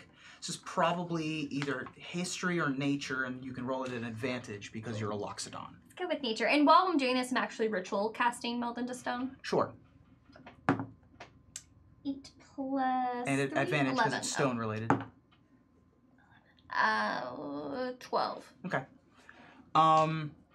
It's a church. It's a stone church. You do know that Orzhov churches in particular are entirely made of stone. Entirely made of not stone, you dummy. Right. And then it's like, their plan fails. There's no there's no concrete. It's all Korean. It's not real stuff. Right. Yeah. There are metal elements, but it is not concrete. It is not wood. So you are able this church to. is so metal, yo. You are going to be able to meld into stone through any portion that you so choose. Okay. Cool. I'm gonna do the column over there ritually, so I'm gonna just kind of. Where? Probably one of those, unless I think I can get closer. But if that person's you can probably swim through the floor, and you can be in this column if you want. Can I move through them? Using your, I don't think I can move. Using your movement, you step into a stone. At any point you touch, little margins you can't see, and any movement will pop me out of it. Okay, I don't know how it works fully. So you can move into the stone. I mean, if the stone's all connected, it is one. It's the same stone. Stone, I guess. So is it carved out of stone? I thought it was like pieces of stone. That It's pieces of stone attached. Okay. But I'm letting you sort of Hey, swim if you're through the DM walls. saying we can do it, we're gonna do it. I'm letting you swim. Do it. I'm letting you Let's swim take through it. the walls. Yeah. Where would you like to be? Well, if I'm swimming through the walls. Fountain. Yeah, fountain. You mean the fountain? You come up and council. you look like a Loxodon, one of the ghost council. We'll say that you are where in the fountain you? Oh, you're in the ghost council? Yeah. Awesome. Perfect. Two true ghost council. Just put two true statue up there. It's an That's elephant. fine. It's an There's elephant just statue. one ghost council member Elephant statue. with elephant ears. Yeah. The statue looked different It's before. Ghost Bow. Lucian, what are you up to? Okay, so you said there's nobody else in here? I mean, like from the front door, what I can see from the front From door. what you can see, there's no one else in here. Well, that's troubling, because it's going to look real obvious then. But, all right, here we go. So just march in and ask them to take a look at your loan, and you want to refinance. Look, I thought there'd be people walking around. Maybe... Yes? Maybe we should just wait outside. Listen, if there's... look, you know I'm not a great liar. All right. Yes, this probably won't work. So I'm going to message Velma and say, there's not much to blend in with here, so we're going to stay by the door. She kind of just goes like this, like... Okay, we should be all right. As you place your last alms coin and approach the fountain, it is a fancy fountain. Beautiful, beautifully carved. The patrons of the Orzhov, wonderfully carved. Are you trying to... That was all flavor, right? You're not actually popping out? No. Okay. The elephant. Wonderful visages of the nearly dozen members of the Ghost Council frozen in stone. Walking from the other side of the fountain is a man in a hood that is walking around with a censer. Okay. And approaches you and nods and is about to pass you. I let him pass me a little bit and walk to the other side of me. Okay. And then I say, I am the sewer king, says the rat. I am quick and cunning, and I know every tunnel. The man will stop, turn slightly. He will say, "No, I am king," said Zombie. Is it him? I am cold and deadly, and no rot can harm me. There it is. Make a perception check. Until he got to the end, it's like, could be anybody, guys. Just a weird bump. It's a critical fail. Oh no! Yeah. Keep going. But And it's a critical fail. And I say, and the croc came and ate them both. And the croc came and ate them both. He will take off his hood, and as he does so, you see the back of a bald head with rolls of fat on the back of his neck. Hey, man. And it's a barcode. As you see that, it then fades and becomes long black hair that falls down onto his neck. And he turns around, and you look dead in the face of Celaya. I knew it! I knew it! The second they said roll time for initiative. Okay. I saw the second they were like the mysterious contact yours. It's going to be Celias. No. Okay. Nice. Wait, do we all roll or We no, all we don't? sure. Yeah. We can all roll. Do I know what's going? did he pull a weapon? He is not. We have to wait till he pulls a weapon, or else Someone's it's not gotta legal. alert me. I almost cast a spell right before this happened too, but I decided not to because I withdraw too much attention to myself. So. Celia's rolled good, y'all. Great. This Oh, is great. yeah? Everything's fine. Well, I rolled subpar. Great. Good. 20 and above. Sub 22. Parhelion 2? Let's Because stretch. we're all under the Parhelion It's a 2. bit, 20 to 15. bit Mr. Fantastic. 15 to 10. 13. 10 to 5. I got an 8. What'd you get? 2. Turu. Yes. Velma, you are the first in initiative. He looks at you and says, well, fancy seeing you here. Are you my contact? I am. And I kind of motion to a bag of holding. Place it down on the ground. Okay. Place it down. DM is now asking, are you doing anything with your action? I want to cast a spell, but can I cast a spell subtly? Make a sleight of hand check. Okay. To see if Celias notices you casting a spell while his energy is focused. His energy is focused on the bag, so I will say you can place the bag and then roll as an advantage for your sleight of hand. Okay, well the first one is going to be a 23. Let's see what the other one is. They're both 23. I've rolled 18 twice. You're good. Okay. I'm going to cast a spell that is a new spell for me that is called Protection from Evil and Good. Until it goes up for 10 minutes. Until the spell ends, one willing creature you touch, so I'm touching myself, is protected against certain types of creatures. Aberrations, celestials, elementals, fae, fiends, and undead. Woo! So what's the effect? The protection grants several benefits. Creatures of those types have disadvantage on attack rolls against the target. Nice. The target also can't be charmed, frightened, or possessed by them. Nice. If the target is already charmed, frightened, or possessed by such a creature, the target has advantage on any saving throw against their relevant effect. So he now has disadvantage on any attacks on me, and he cannot charm me. It's pretty good against a vampire. It's a great Yeah. power. So you cast Circle of Protection Black, Yes. Yeah. right? Protection vampire. Yeah. But also against celestials, which might be good against when we fight Feather. Hey Dom, Do you can have you to grab choose me either a good or vampire evil? mini? Nope. It says and. Does Of not any say kind? or. There's probably one in the Ravnica box. I apologize for not grabbing I have it. so many good vampire I'm so sorry. minis. I should have told you. Yes. Yeah. Yes. I should have told You you. should have told me you needed a vampire. I would have known. But then you wouldn't have blown your mind. Okay. It is now going to be Celias's You go. did. Sure.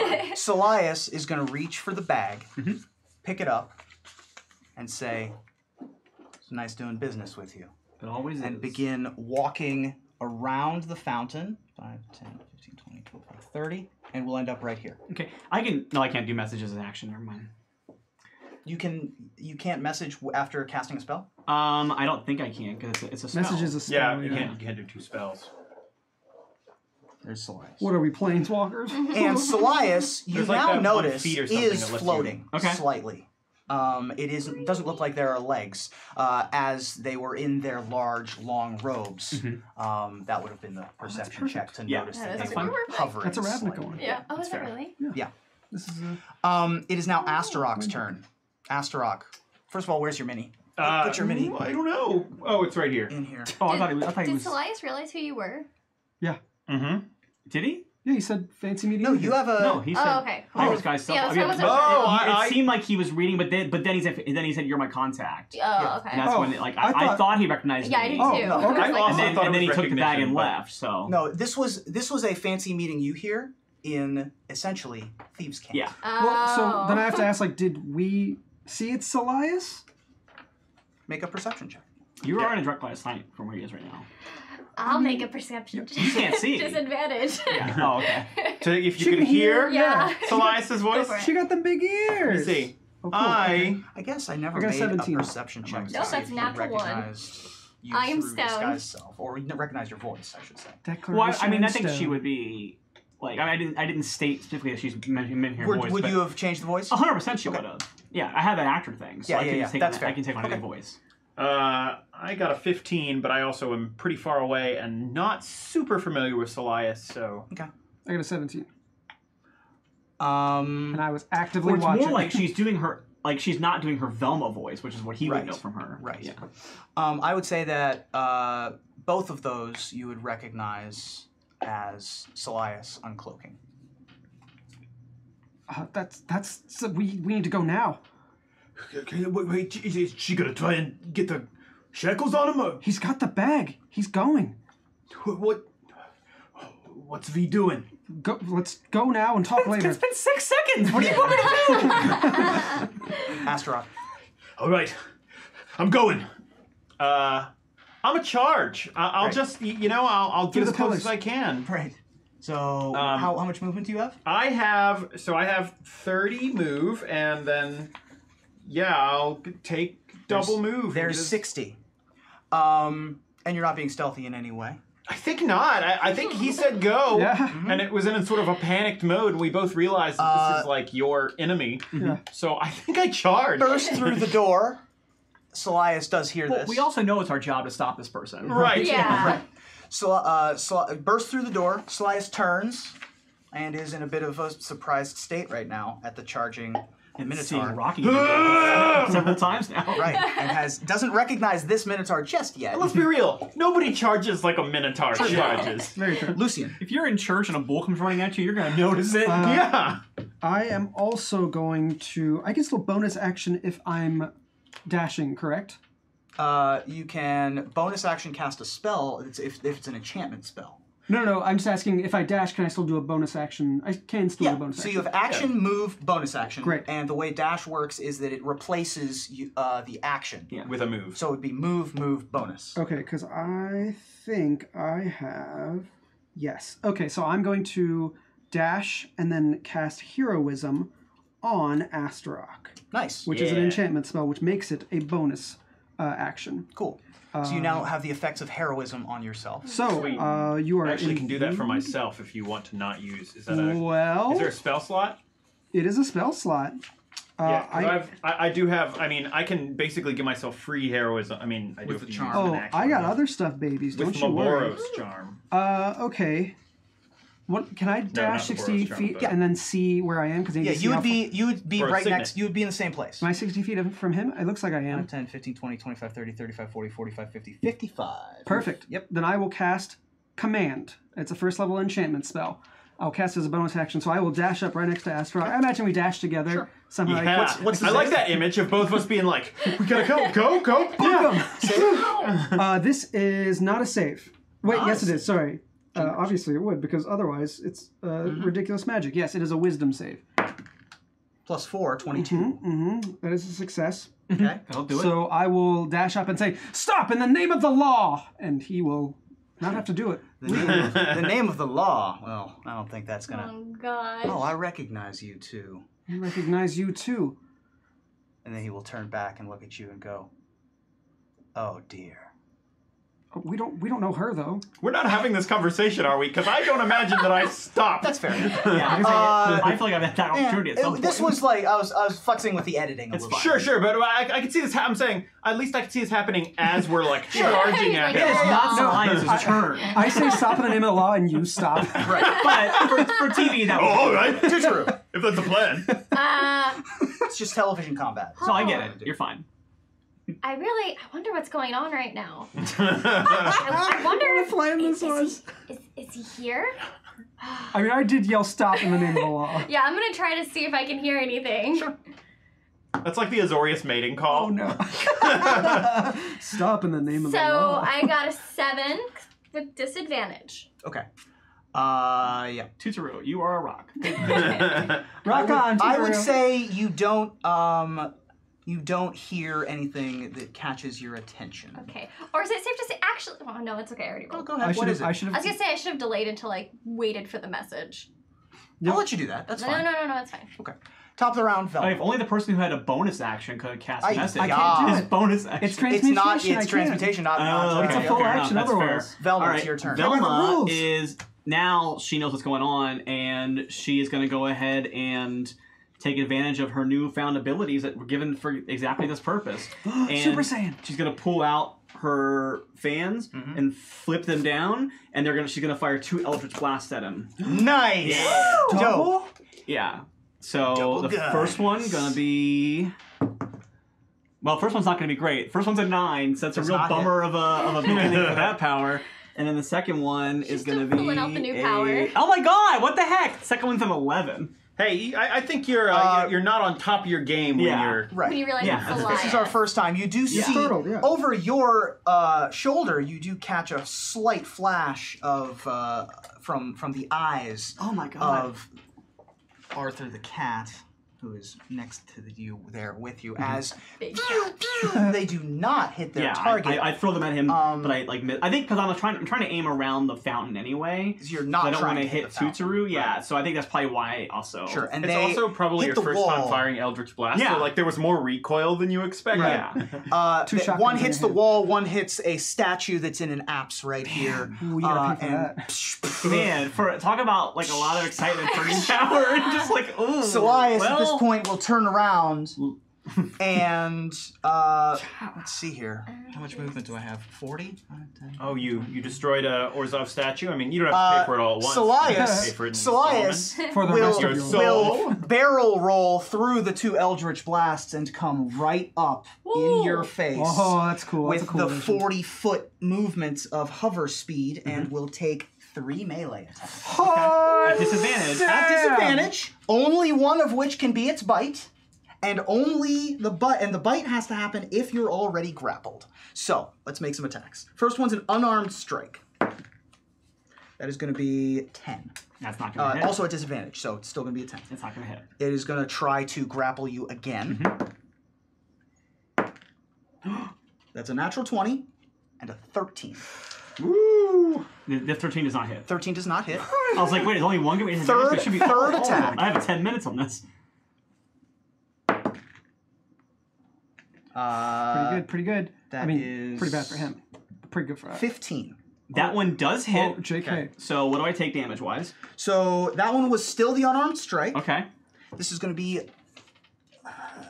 find my dice. Sorry. It's going to be... Wow, I didn't jump out a D8 there? That's kind of... Come on, There that's it an is. important die. They're the hard ones to find. 8 bludgeoning damage, Okay. and you are grappled. Okay.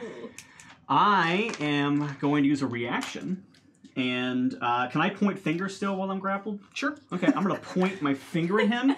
And I am casting a spell at level 3 because I'm burning this guy down. I am casting a spell by the name of Hellish Rebuke. Love it. You point your finger. So one reaction when you take in response to being damaged by a creature within 60 feet that you can see, you point your finger and the creature at damage is momentarily surrounded by hellish flames. The creature must make a dexterity saving throw. Does not make it. It takes normally Well, what's two... your save? What's your save? Oh, my save is 15. Okay, yeah, you're good. Yeah.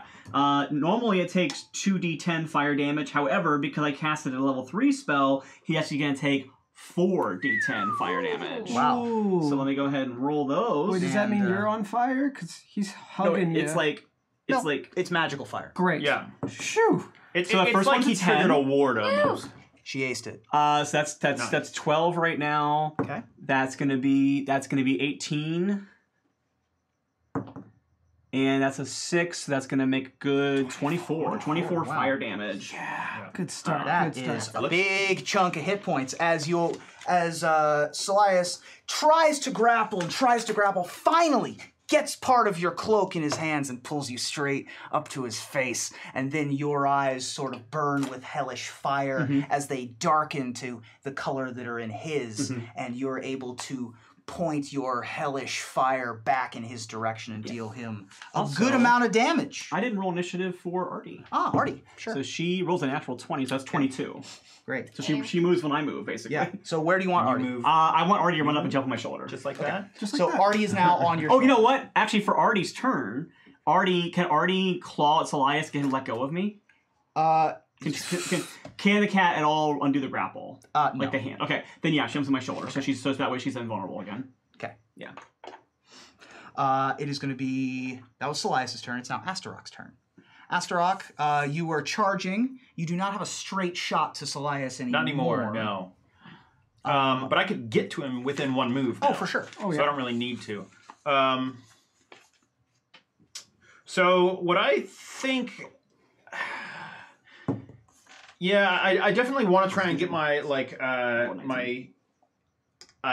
signet heroism off at some point, but I think right now, since he's like moving in and just super fast, I think my top priority is getting in and starting to do a little bit of hacking. Okay. So I'm going to basically just, as I see him, we were charging at him and he runs for that. As he's suddenly out of the way, Astaroth will basically grab the column and use it to help slingshot him around a little bit. Love it. And then just run right at... and here's what he'll do. So he was running at him with the axe out, and as he moves out of the way and goes towards it, he grabs the column and then takes his axe with his left hand and slingshots him around and just brings the axe in for his first attack on Selias, or at least attempts to. Is this crazy axe? Yeah. This is Crazy Axe. Crazy axe! Great. Which, as far as you guys know right now, I mean, you guys know, we read it. Go He's get a him! Crazy Axe. In character, Crazy Axe. I just seem super enthusiastic about this axe. Yeah, you're really proud of it. And maybe get a little angry if someone else tries to take it or hold it. Yeah. All right. First attack. Oh no. So that's a 11. No. All right. good. Second attack. 16, which is actually a 24. Yeah. You're good. You got that one. Hooray! Yeah. Go ahead and roll your damage. Oh boy. Okay, so that is... And despite my flavor of it being one-handed, I'm using it two-handed. Sure. So that is... Yeah, that's 1d10. Oh, and I forgot it's a magic item, so that would have been one more even.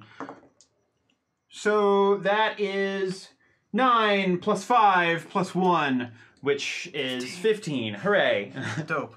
And I believe you have to make a save now against the Only axe. when things hurt me. Only when things hurt you. Mhm. Interesting. Okay. Oh, we good then. I'm fine using the axe. Uh, You know what? I think I'm going to hit him again. I'll use my action surge. Great. And just take one more attack on him. Hold on, let me Great. see if that's legal. Oh, no, that checks out. So they're not in a grapple, right? You stopped it with the... No, I'm still grappling. She is in a grapple. Can I break them out of the grapple by attacking? That's not a thing that can happen, is No, you can re-grapple. it? Can I, pull him off? I can. I would qualify that as a grapple check. Yes. So if I grappled with him, it could pull him off of Velma. So I think I might try and do that because I think just physically it's I love probably a it. better idea for Oh me yeah, to... I'd love to not be grappled. Yeah, that would just be perfect. So we'll Rather not make be a dead. opposed check here. Yeah. Is that what you're doing? Yeah. Okay. Not great. Well, it's like an attack roll, but it's opposed, right? Yes. Okay. Then in that case, it is a 15. Okay. I'm going to use my reaction to parry. Okay. My armor class will increase by 3.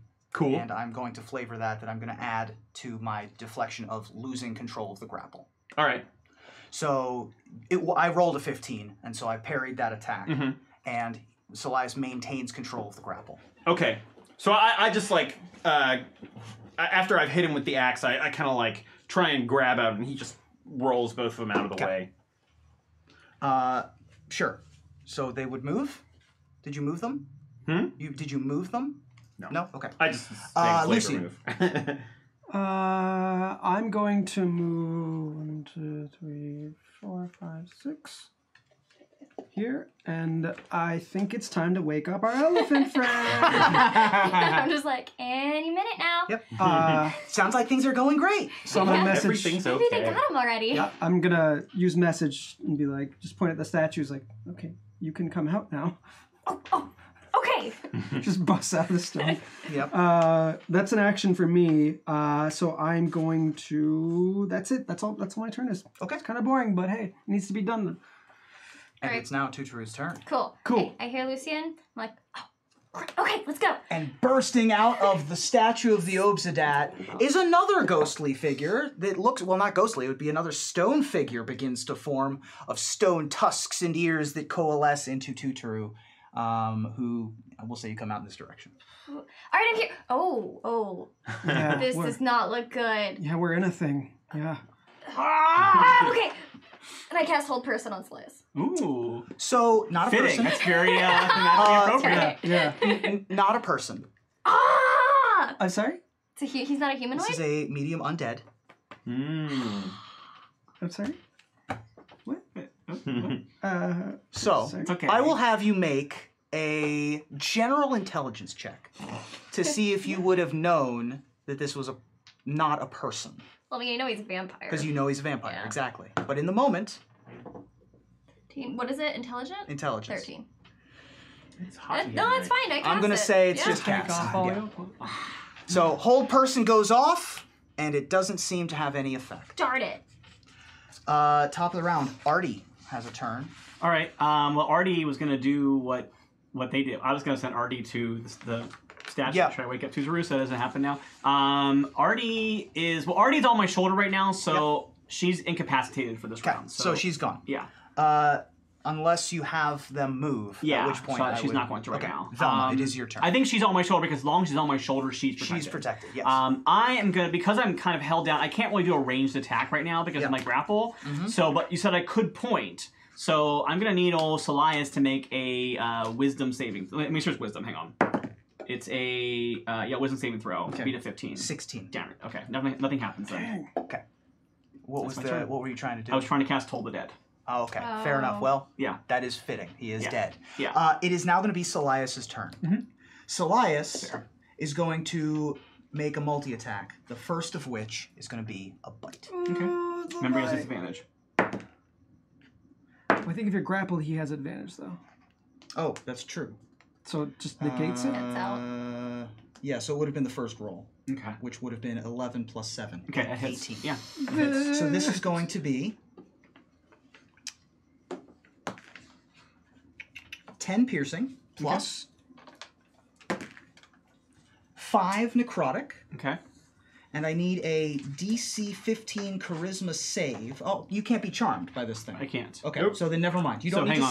save. It was 10 plus 5, so 15 it was damage. 6. So it was 10 piercing plus 5 necrotic. Okay. And your hit point maximum is reduced by 5. Okay. And that reduction lasts until you take a long rest. I'm gonna go ahead and use my reaction again, unless he has another move before that. Does he get one move? Well, there are more attacks, but you can use your reaction. So I'm gonna use my now if you reaction, and I'm gonna use that same Hellish Rebuke again, but at second level, because I want to burn that third level spell slot. Okay. And so he needs to make a dexterity saving throw. Okay. 12 plus 7, 19. Okay, so he does succeed, so he takes half the damage. Okay. So I'm gonna roll 3d10. He takes half this damage. Great. Okay, so that's gonna be 3. That's gonna be 5. That's not great. And then the last one's gonna be I don't know which one it was. I think it's the one. Yeah, so it's like 6. He takes 3 6. fire damage, which One is of not fire great, damage, but okay. better than it was. I don't think you get advantage if you're grappling someone and you attack them. No, They that's just can't move. specifically the vampire. Oh, that's his thing. Got it. Specifically the vampire. You just know you're vampire. vampire. It's fine. Yeah. So, for my next trick, I'm okay as long as I'm canceling out disadvantage. Solias is going to have you in his hand and begin to move. Okay. He's going to make Oh. a move straight up. Oh. Opportunity attack. Yes. Go. I hit him. I'm not even gonna roll. I just do it. Stop. Stop. Don't do that. Okay, so that's a 19. Oh, you got floaters. Yeah. Oh, God, that just shattered everywhere. Yeah, right. What was the number? 19. Velma's dead! Yeah, 19 is going to hit. Roll your damage. Hey, get back down here! You can't go off with Velma. So that will be a 10. 10 does not hit. No, 10 damage. Oh, 10 damage, yes. That'll Sure, that works. How does cat actually have a 9, bite sorry. attack? I don't understand. Cats are lame. Whatever. Cats bite. So Indeed, that is going to be the indeed. movement, and this is a very tall cathedral. And he will use all of his movement and will be 40 feet up. So you all are actually this high up. We'll actually You can go like this. I think we can understand 40. Be like this tall. Yeah. I can't. And they are both Oh, up now there. I can. Oof. They're you can both. change the put where the thing is the on ring that. on there is the elevation, so you can change it to 40 and Oh, just cool. keep them on top. It's really Nice. cool. Yeah, I like that. Okay, so you guys are 40 feet in the air. We believe you because of what that says. And Salias, at this point, will draw from a sheath. And as you see them draw this sheath, it appears to sparkle and glow with moonlight. This rapier that appears to be moon-touched.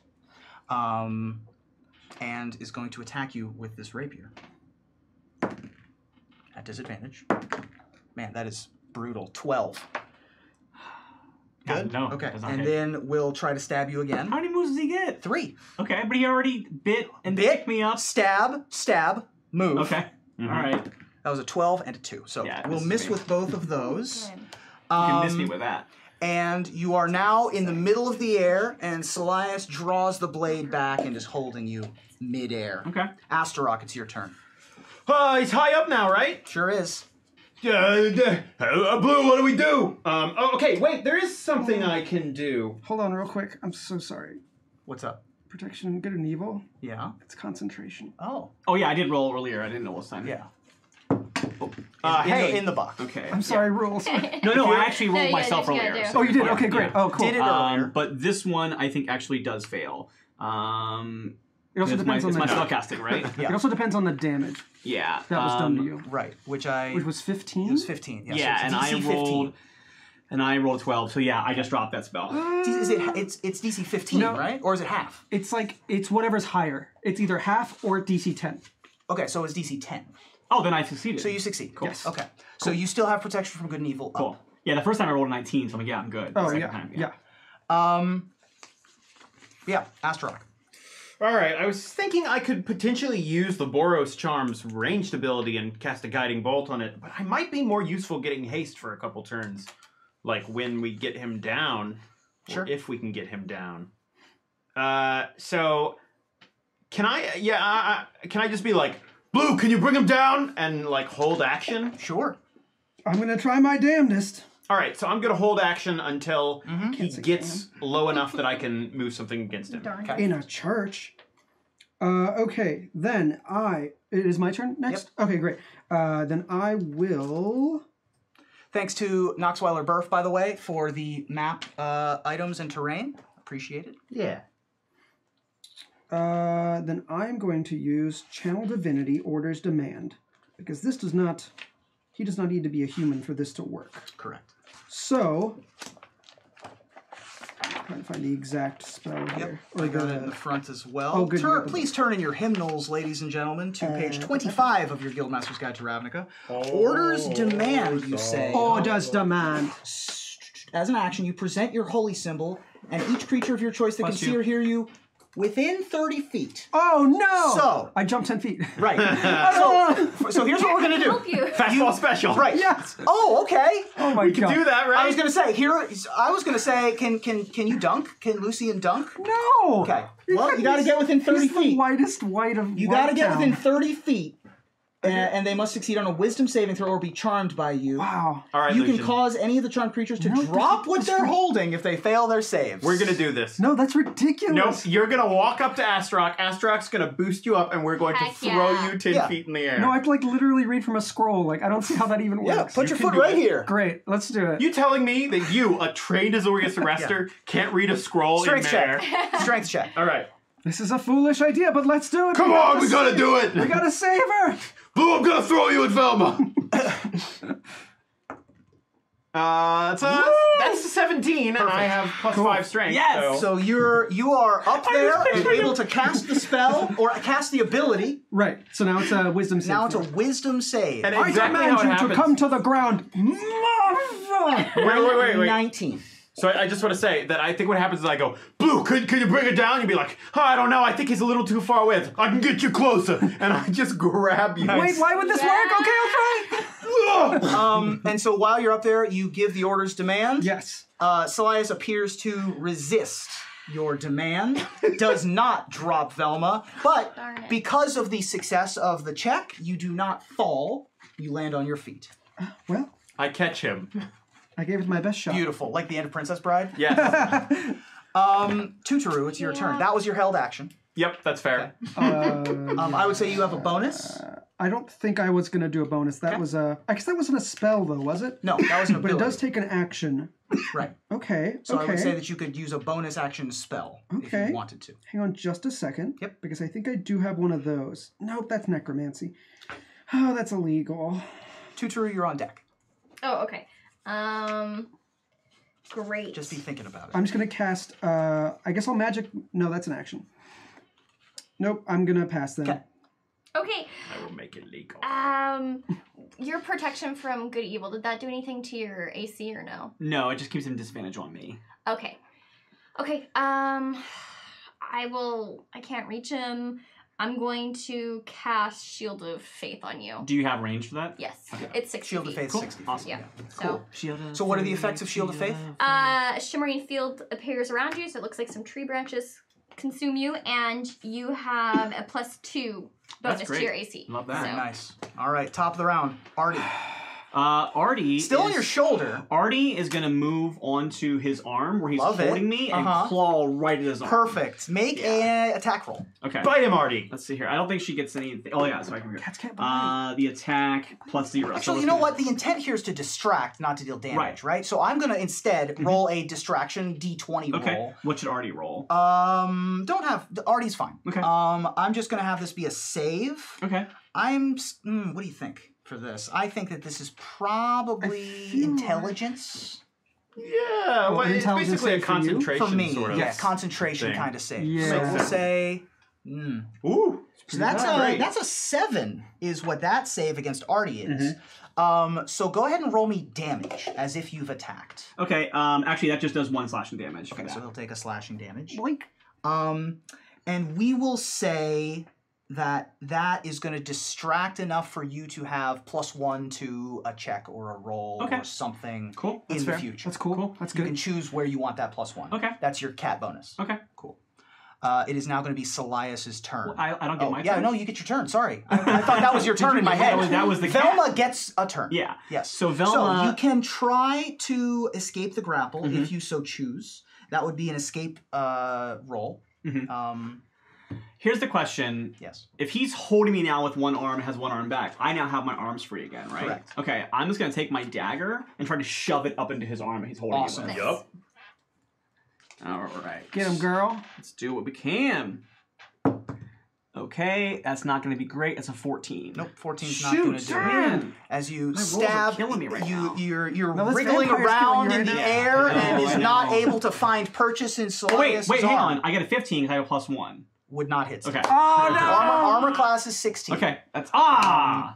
So Okay. gotta save that +1. Just write down you have a cat Okay. damage. Meow. There. Okay. It is now Salias's turn.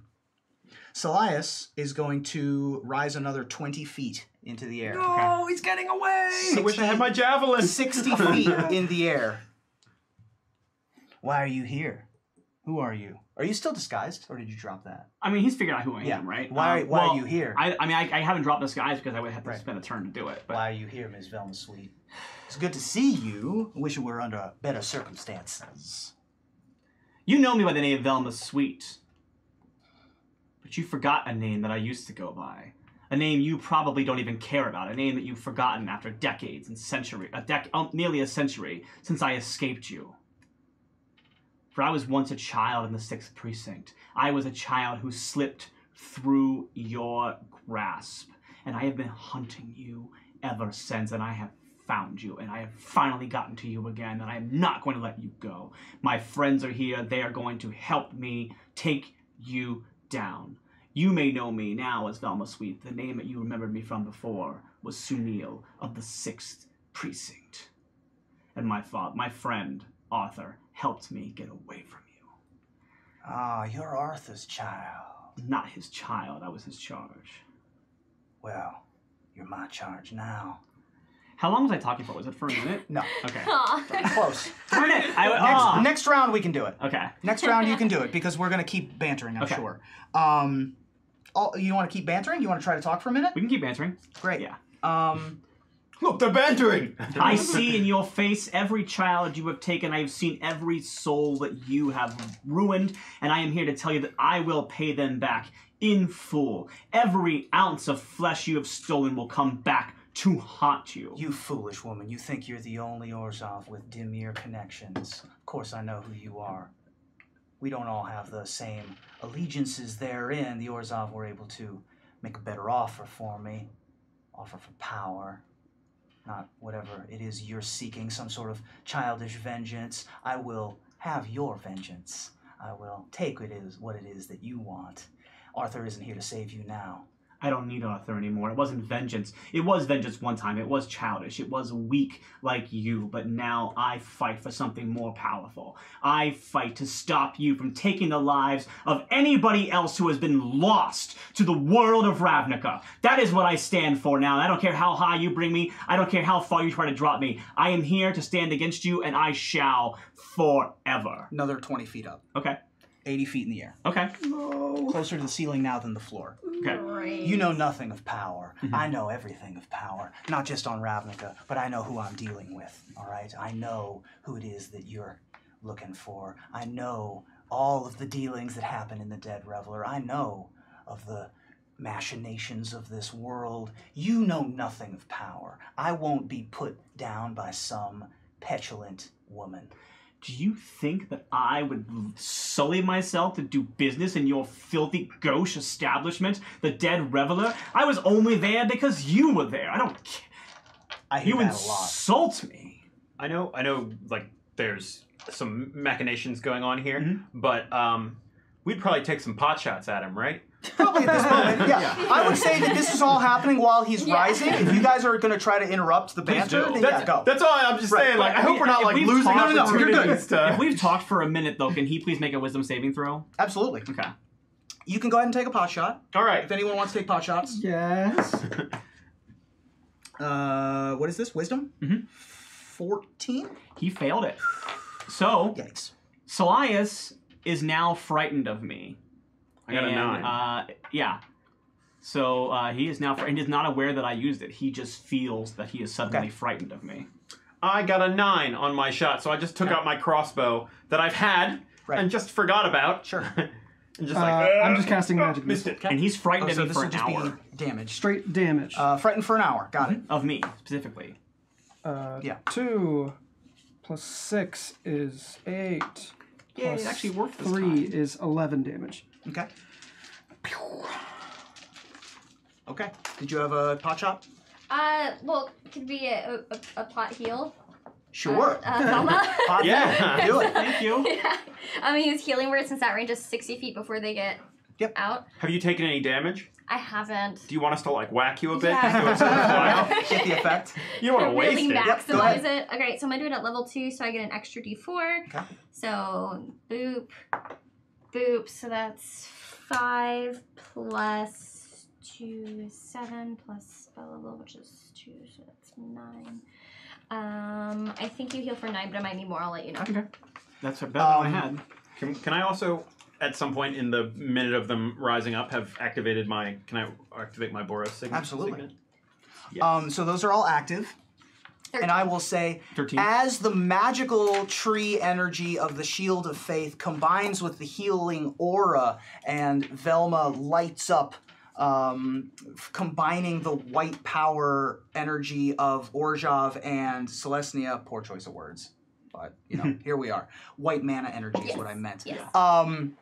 combining Celestia and Orzhov together, along with Boros and Azorius, combining to create this intimidating energy emanating from Velma's suite, combined with the damage from the Azorius magic missiles. Celias is incredibly intimidated and frightened, and his eyes go wide, and he will activate a charm that has an eye with spider arms you recognize as a Demir charm, and will activate Blink. No! And will blink 30 feet away. No! And you will fall. Okay. Oh. Can someone please catch me? Can we roll to catch Velma? Yeah, Yes. are we gonna do this again? I got it. Velma, we all gonna run die into each for her other? again. you're falling 80 feet. Okay. And at the end of Celias' turn, he disappears. Let me roll my concentration because I'm falling. I don't want that's kind of spell's gonna be. That's a natural 20, so I'm still concentrating pretty well for someone who's falling. Nice. Nice. All right, and we're gonna both It's try a to 10-minute catch her. spell. so- Yeah, is this athletics to try and catch her? Yep. In the Falling thing. from like in the up thing. here, by the way. You're right. Yeah, in the box. 13. Please take a second chance. Oh no! See, we should have gone with the one Yeah. that was out of it. So I got a 13.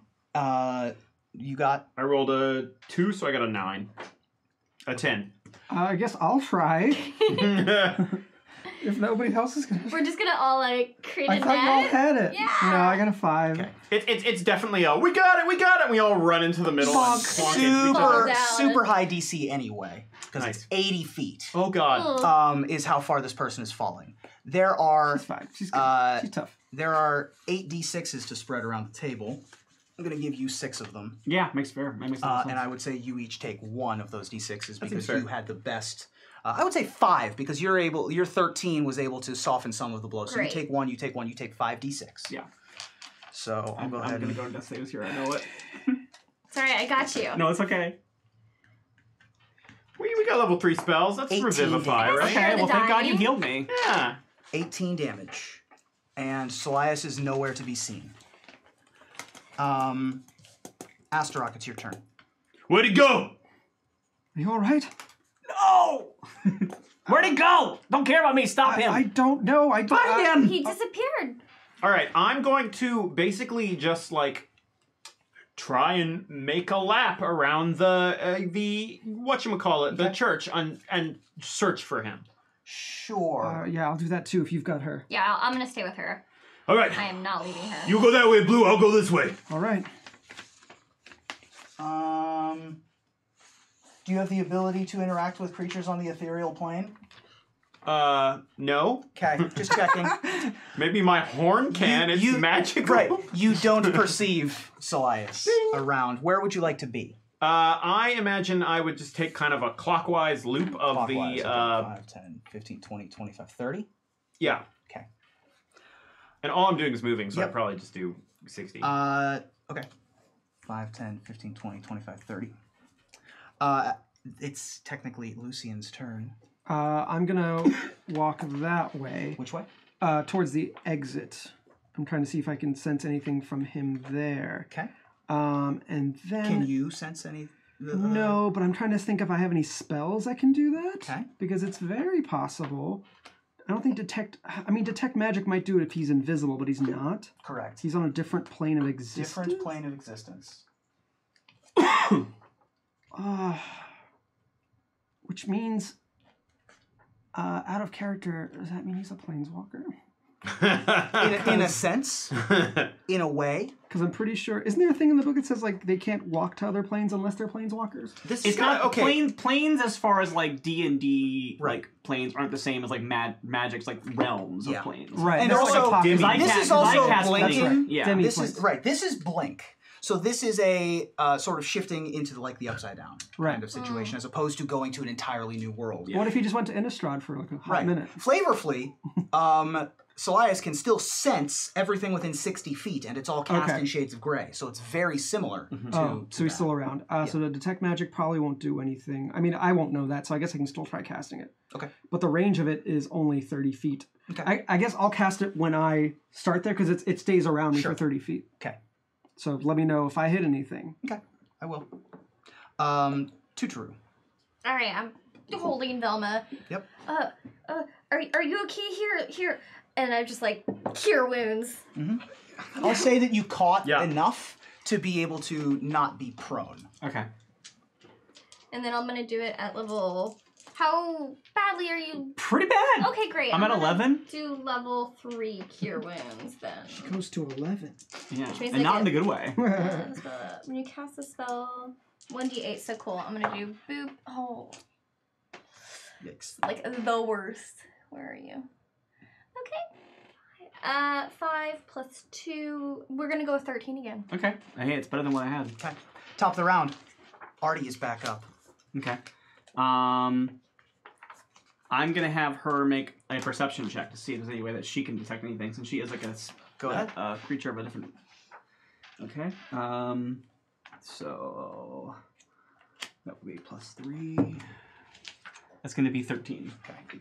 I may have given Artie some abilities that you didn't know about. Okay. No, that's great. Artie does sense a force. Okay. Floating directly above the statue of the Obsidian. Okay. So I think Artie would look up at it and hiss that direction. That makes sense to me. I feel like in so many like stories, it's like cats can see ghosts or whatever. This is Constantine Cat, so yeah. We'll go over exactly how that works later. Sure. But Artie has limited visibility. Yeah, I'll let you as a DM make those decisions. To like the ethereal plane and the spaces between. That'll be DM discretion, not player trying to control that. It is now Artie's turn. Okay. I think that Artie will. It's now Velma's turn. Yeah. Artie used that was Velma. Yeah. Okay. My fault. I didn't know if was counting it or not. I think Velma is going to.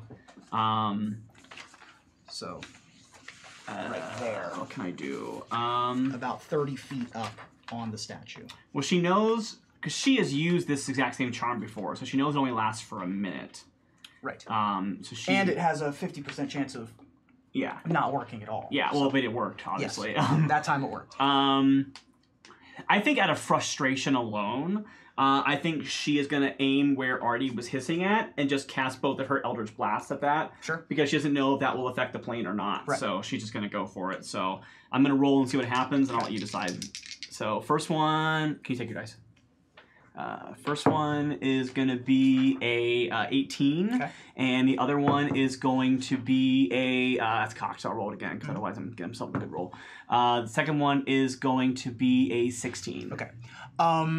As you fire these Eldritch Blasts, they would both hit, but it is a shadowy form that you hit. I figured. The Eldritch energy enraptures and encapsulates and then moves on. Okay, but they can see where he's at now. Solias is now effectively surrounded by this light, and then you see where it was, and then disappears again. Okay.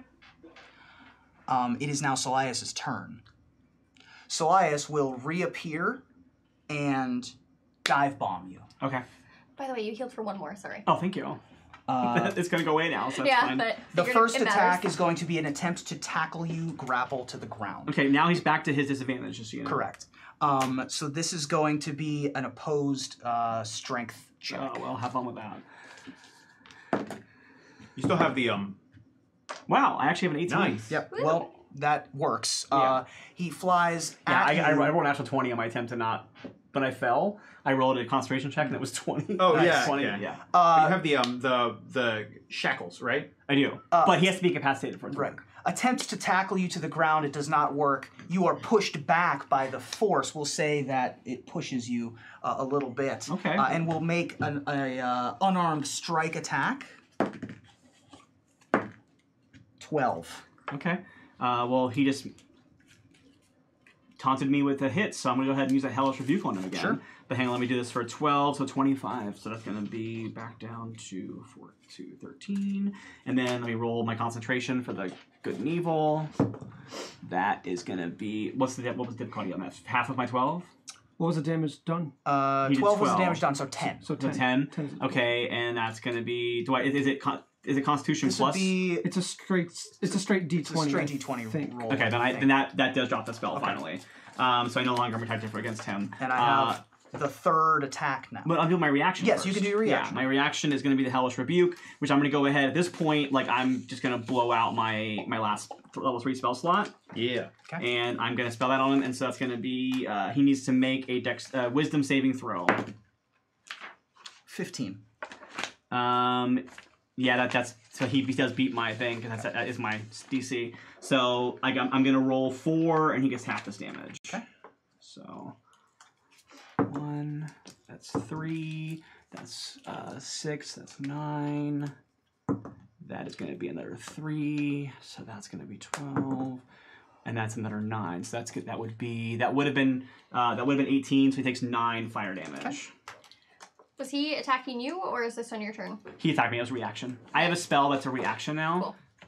Cool. Yeah, so this is still his turn, and he has one final attack. And it is going to be... Yeah. I was wrong. It was Constitution. Oh, I still wouldn't pass it. Okay, cool. And it is going to be a bite. He's also frightened of me. Can he keep attacking me? He's frightened of me. What does frightened do? Don't forget you still have Shield of Faith. Yeah, I do have that. Yeah. But I thought frightened meant he had to keep moving away from That's me. possible, and if that's true, then I cannot attack you. Frightened. A frightened creature has disadvantage on ability checks and attack rolls while the source of fear is within line of sight. Can't willingly move closer to the source of its fear. Wait, can vampires be frightened? Yeah, that's a good question. That could be. I don't remember actually. I'm not 100% sure. I mean, can. This one can. great. I don't know. So wouldn't have tackled you, but would have blinked next to you because that's not movement. Okay. So that means he wouldn't have done the damage to me, and I wouldn't have rolled that Hellish Rebuke. We'll just say that it was a stab. Okay. And we'll just flavor it that way. Okay. As opposed to physical. Okay. Because I don't want to rewind all that way. Yeah, that's a lot. Yeah. With this final attack. Look, we can retcon. It's fine. Right. With this final attack, Silias will grasp an amulet that he is wearing. It appears to be clockwork in nature. And has some ticking elements to it, and will grasp that, and it sort of expels some orangish energy as Silias attacks you. Attacks you with the bite. The effect of the clockwork amulet is that once a day, I can choose to get a 10 on the die, so it's 17 to hit you. Is that including his disadvantage? I can choose to get a 10 on the die. Okay. My armor is 17. Okay, so I hit you with the bite. So I was just confused on how frightened worked, but that was all. Okay. Yeah, I don't understand how the frightened works either, because I feel like he should not be able to do all this. He can't move, but he can blink. Right, but can he attack her? It says that I can attack. Oh, But he okay, sorry, blinked- I misunderstood. But he'd already blinked. Like, he was already out of the Frightened blink. creatures, the creature can't willingly move closer to the source. Oh, okay. He did not move. He teleported. Okay, but he'd already used his blink. He couldn't teleport again. So the way blink works He unblinked Yeah. is basically that next to you. at the end comes of out each of of the your blink. Yeah, but I mean, turns- if he's coming out of his blink, then he's moving towards me to come out of his blink. I mean, fine, we'll move forward. I just don't understand how this works Sure. with Well, frightened. no, it's fine. We can go over it. So let me look here. No, I mean, for the sake of moving the scene He forward can and playing, see and hear you on the plane.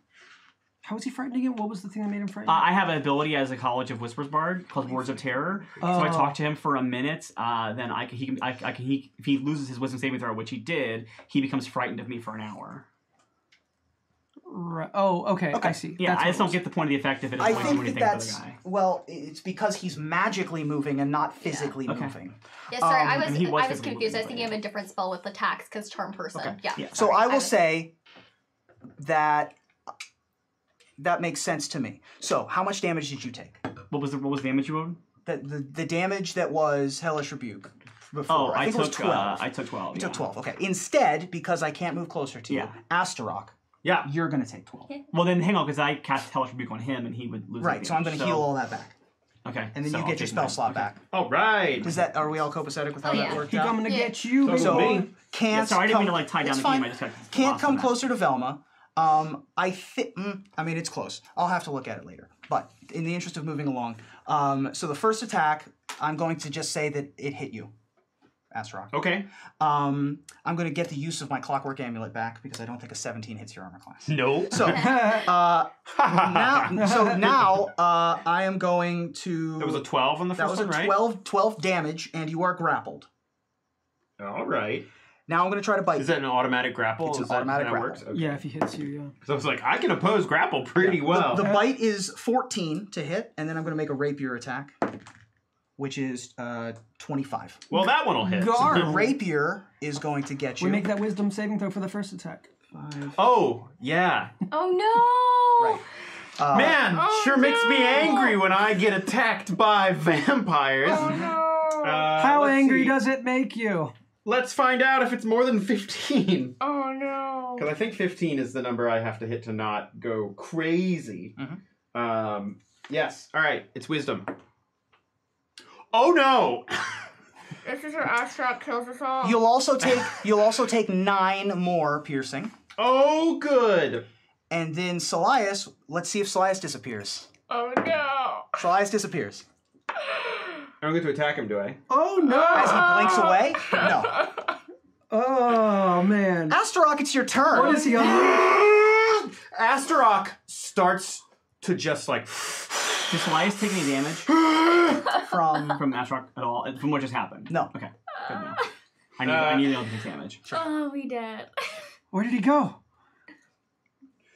So Astaroth just looks around. He's like, where the hell is he? Can I see the rest of them?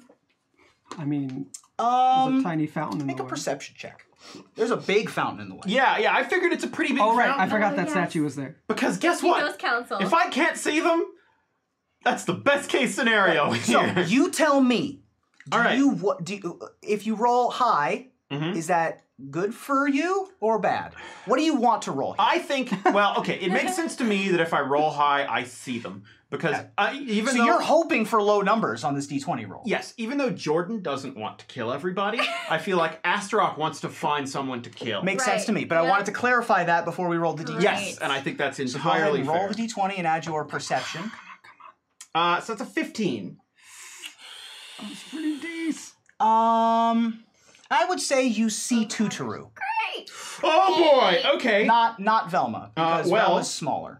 Well, That's Berserk, fair. I'm I- 7 feet tall. It's fair. I have to use my action to attack. And then if... We gotta get there first.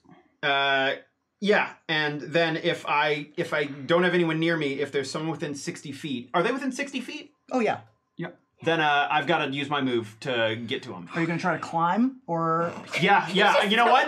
All right. I think that's exactly So what happened. I think that the fountain is difficult terrain. So what's going to happen is 10, 20, 30, 40, 50. You just barely get there after a charge. Okay. So you can't really attack. I don't have to, like, act at the top of my intelligence here. No. Right? No, Okay, you're great. angry. Because... Yeah, and I can't dash over that. Correct, you can't. Well, Well, if you get in the fountain and then charge. all right. I'm just saying I don't have to use my Goring Rush on Tutoru. Correct. Oh, right. Hi. Well, you have to use the axe, Right. Yes. But not the Goring Rush. that took my whole move to Correct. get... Okay. So you're just next to Tutoru, and you see a angry bull Yeah. right next to you. Astaroth just starts like a... You son of a... It's okay. He's gone again. Leaps at it and just comes... And there's just red in his eyes. You've never seen him this angry. Calm down. What and are you he doing? just comes and brings the axe down on Tutoru. And I guess I have to just... I mean, when you I... can't... Do you have an attack? Because you moved. Because you moved. You You charged. double moved. You double If moved. I double moved, I'm good. Then Yeah. no you attack. So you bring your axe up. But I come running at you, and it's clear I'm going to attack Oh, you. lovely. Yeah. Lucian. Okay. Well, now we know he's still gonna be here and then show up on his turn. Yeah. So we just need to be ready for him. But also, what the hell, Astaroth? Astaroth doesn't respond. Okay, maybe he's fine. Everything's fine. I'm going to go to the middle of the room so I can see everybody. You want to go like here? A little more that way. Yeah. And I'm just gonna ready my action to magic missile him as soon as he appears. Great. So I set my wand out and I'm like, all right. All right, I'm gonna look at Astaroth and be like, "Are you okay? What's going on?" Eyes up, focus. He's here somewhere. I gotta kill somebody! If I can't kill him, I gotta kill somebody! What? And No, Astaroth is just like yelling and gripping this axe, and it's shaking as we're not supposed to kill him in the first place. he like climbs out of the going fountain on? towards... Yikes. Knocks the angry. soda off the fountain. He hates these cans. Okay, okay, well, we'll find him, but we're not killing anyone. And I'm gonna take a step away from Astaroth, but not far enough away that Velma is exposed. Thank you. Towards Velma. Does he have to make an It doesn't attack? say I Oh. have to make attack. It doesn't say If I it have doesn't to treat say, them as hostile. It that's says I fine. have to use my action on my turn to That's attack. fine. Great. Ooh. So you move away. No, but Where? like I step in front of Velma. Like so? away. Like this? No, like, I'm this. still blocking She's her. protecting her. Yes. Okay. She's my So we'll say protector. that it's that. Yeah. Like so. Are you a humanoid? Yes. Okay. And a monster. Okay, just making sure there is a humanoid part that Yep. should we need to. But right now, I don't know, can I tell you have the intent to attack me, or do I just see, like, you're just upset? I would say that my body language seems threatening. Okay, great. It always seems that way. Yeah, it seems particularly threatening. Okay. We can't see Solias right now. What are those? Alright, I'm just gonna heal Velma for now. I'm gonna heal you again because you need it. You're getting Alright. better, but yeah. Okay. I'll take that. Artie is on deck. Yeah. Artie can see Solias. Yeah, I think Artie's going to use her turn to help, and what she's helping, her way of helping, is like keeping a line of sight on Solias at all times. So Great. that if everyone pays attention to Artie, they can see that she's watching where Solias is. Solias is 20 feet above you. Okay. I am here. on my turn. I'm going to ready my action like Lucian was, and I'm going to get my Eldritch Blast ready, and I'm going to fire them as soon as he appears. Solias appears. Okay. So you were holding yours first, so you go first. Bing, bang, boom. I kill him. He's dead. Okay. I have to roll 8d6. Turn so on I'm the blasting It's full okay, power. guys. Don't worry about it. Oh, sorry, Yeah, that's what I meant. Right. I'm blasting full power. Great. What's You're that? unloading the 13? clip. Okay. Yes, pretty much. There he is! Get him! Can you turn on dead a Do this vampire? math. Yeah. Oh no, 3, 4, 6, 9, 11, Never forget.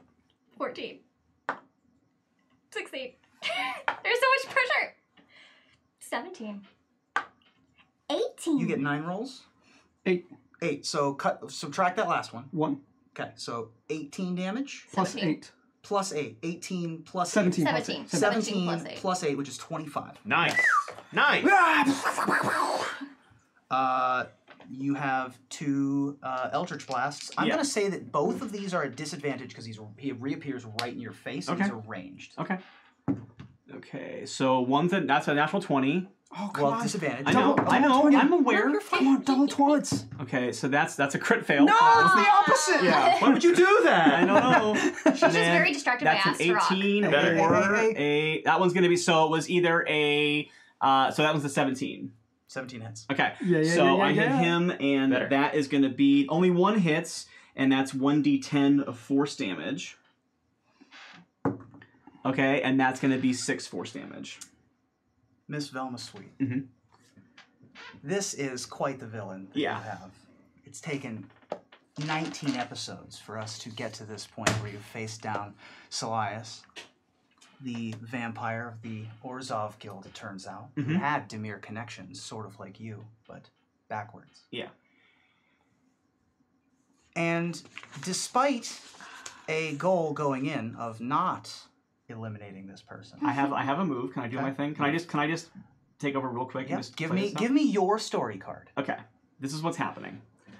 Velma uses the Eldritch Blast, which was a gift given to her by Arthur, so it's actually really appropriate, and she blasts him. He is dead, and he falls to the ground limp. Yes. Velma casts Disguise Self on herself and transforms into herself as a 9-year-old child. The same 9-year-old child that we saw leaving her, was it 9? Leaving her house when Arthur stood in the doorway and protected her from Solias. She walks up to him and she pulls out her dimensional shackles and she puts them on his arms. And then she pulls out the Orzhov charm that was given to her by Jace Beleren at the very beginning of this season. The Orzhov charm has an ability that when someone's been reduced to 0 below hit power, you can restore them to 1 hit power. Nice. So Yeah. once, and I think that it being an Orzhov charm is such a perfect poetic moment. Yeah. So Very good. once the shackles are firmly on him, she places the Orzhov charm on his chest and revives him back to 1 hit point. And then she picks him up and she looks him in the face. And by the way, you all notice that this 9-year-old child is not a girl. And she looks him in the face and with Velma Sweet's voice says, "I got you." And then she drops disguise self, turns back into Velma Sweet in her standard studded armor. She's not wearing anything of disguise. And she looks at him and she goes, I got you. And then she just punches him in the face to knock him out again. And we'll say that Silius goes unconscious. You did get him. And you just see that Orzhov charm just like fade now that she's used it. Yay! Now we won and everyone's safe. Yay, we did it. Yay. Except I don't get to stop. Oh, that's right. I don't get to stop until everyone's dead. Oh no! Oh, no. All right, everyone, stand down. That's a job well done. What's happening now? I think when you say that, who's standing closest to me? Tutoru. Yeah, I gotta hack it, Tutoru. Bring it on. Yeah, you just say, all right, everyone, job's done. And I think I've been like trying to fight it, basically, because Astrox had a lot of like anger demon issues kind of thing that he kind of dealt with before really getting in the Boros Legion. But it just takes over, and and Astrox screams out and just starts just hacking at Tutoru with the axe. Roll an attack. No! I gotta use both too. It specifically says if you have extra attacks, you gotta use them. Actually, we're gonna go in order. So Astrox is next, followed by Lucy, and followed by Tutoru. What'd you roll? Well, I rolled a 16 plus 8. Yep, so that hits. Oh. that hits. My armor class is 17. All right. Well, then I do 1d10 plus 6 damage. All right. It's a Hey, one. it's a 1. I reroll ones actually. Can you choose not to? It's just how it works. Great. 3 plus 6, so that's 9 damage. Okay. Next attack. Astrox, what are you doing? Oh no! That makes it a critical hit. Oh no! Oh my It's a god. 19, but I critical on 19 or 20. Oh. I'm sorry! Keep going. I love this item so So, much. oh god. So I'm rolling 2d10 Monster! plus 6. Sorry, I was at full health. Well, good. You're gonna need all that help. Because, so that's that's an 18. That's 18 damage. Okay. And that's it. That's all I can do with that. Ooh, great. I'm really glad I didn't cast haste on myself. Yeah. So 9 plus Lucy, 18. that was close. That's 27 I'm gonna, damage. I'm gonna cast Whole Person on him. Okay. Because what is this? Make a wisdom save. All right. What's Right, what wisdom am I save? saving? Yeah. It's Wisdom 15. 15 wisdom.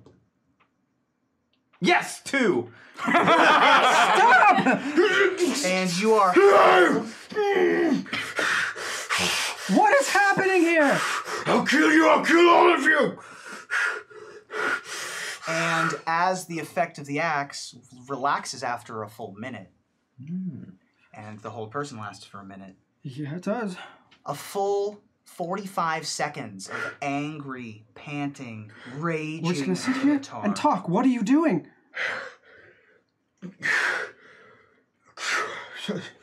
I'm sorry that... I don't know, when he hit me, I just... It overwhelmed me. I just couldn't control it. So you hit Tutoru?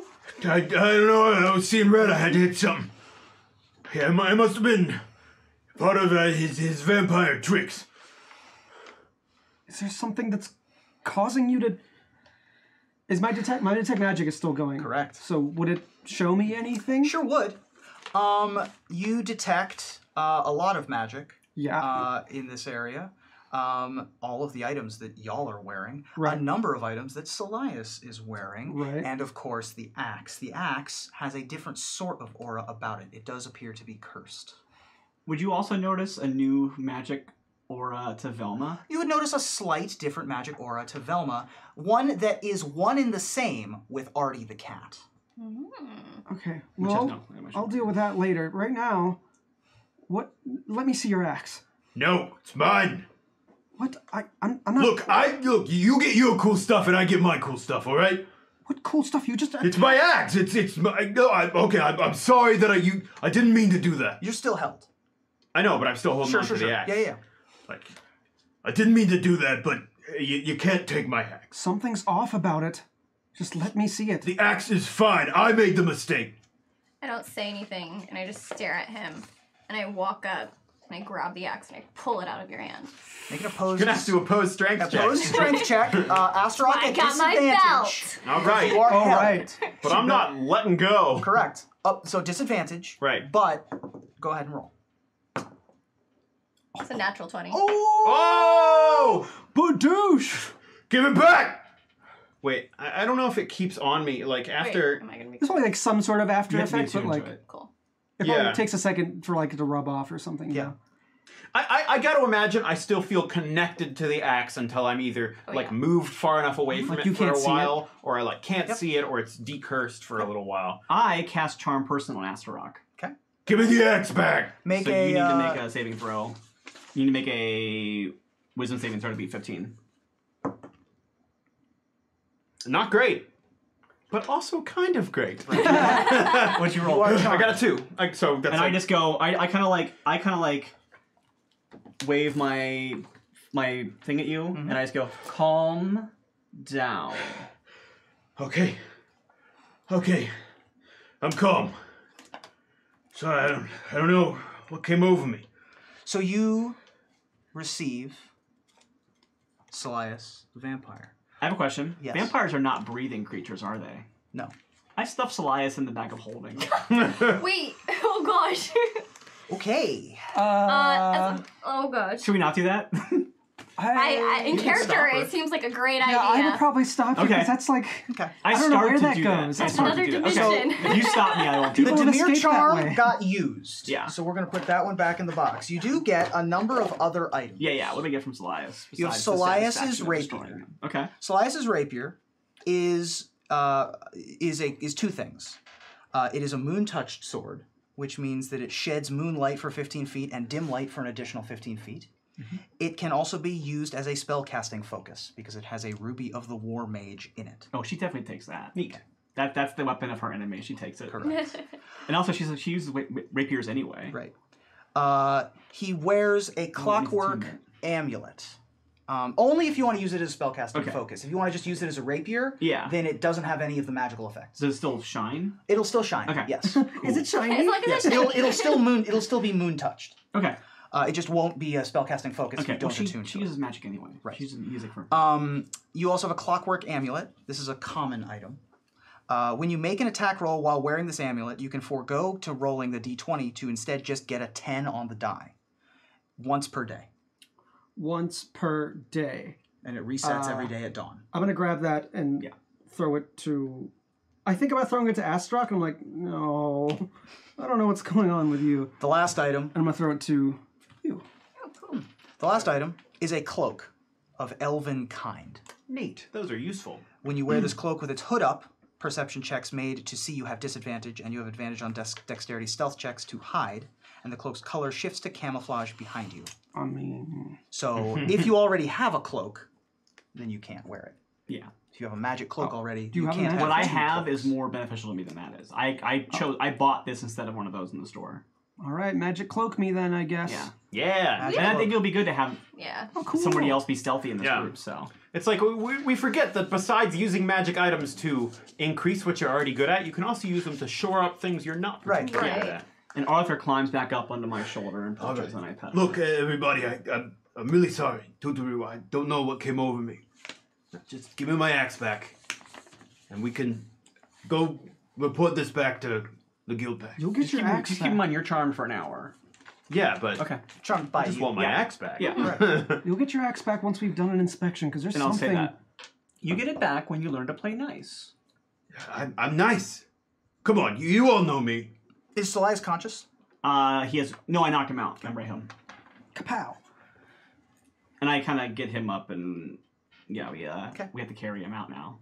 That's fine. No. No. Look, Blue, Astaroth, stop arguing. V, you all know me. You're Look, charmed by me. Yeah, so I'm friendly. He's nicely He's asking still for his cursed by the back. axe. Okay, that's fair. Yeah. Yeah, I'm cursed by the. I think I'm cursed by the axe while I'm attuned to it, basically. Yeah. look, okay. Look, I can't carry you and the vampire, so can we please calm down? I would say make a wisdom, just a general wisdom roll right now. Okay. That is a 8. Keep going. Look, I know that was crazy. I don't know what happened there, okay? I've had some anger issues I've worked through in the past, okay? And I think I got caught up in it. Astrolog, if I don't have a weapon, I'm no good to any of you. I know what an addict sounds like. Astrolog, I was raised by one. All I'm saying is that I'm not particularly useful to any of you if I don't have something I can hit people with. You're not just our weapon, all right? Yeah, well, You're our friend as well. It doesn't matter. I give him my old rapier, and I'm like, here, hit people with that. Yeah. You have a weapon. How am I supposed to use this thing? You point the pointy end at the person you're hitting. I do. I have disadvantage on using all weapons except that as long as you're attuned to the axe. Yep. Yeah. That's not a magical thing. You're just grumpy about it. Yeah. That's gonna be a problem. We're gonna smash cut to the office of the Guildpact, I assume. Go ahead, keep going. As he's talking to me, I just kind of like look off, and I just like walk away. Away? Away. Okay. Like we're going back to the guild office. Like you're going. Yeah, I'm just done. I'm done with this. Yeah. I'm kind of in a daze right now. I'm not upset, but I just look like really sad. And I think it would make sense for you to be upset. Yeah, I'm just kind of like.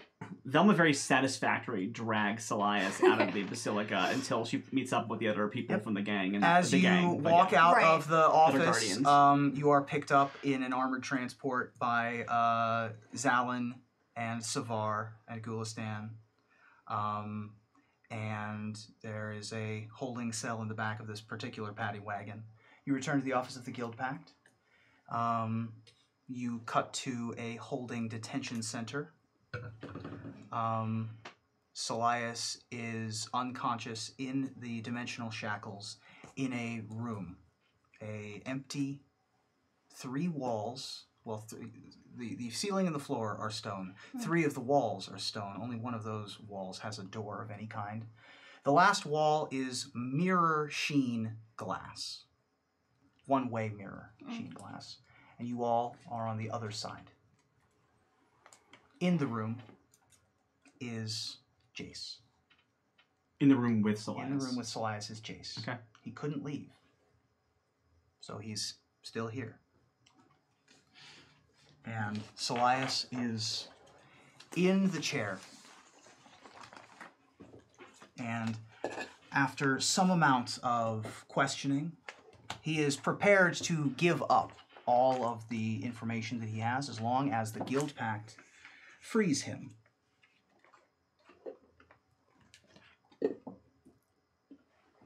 Jace looks back at the mirror.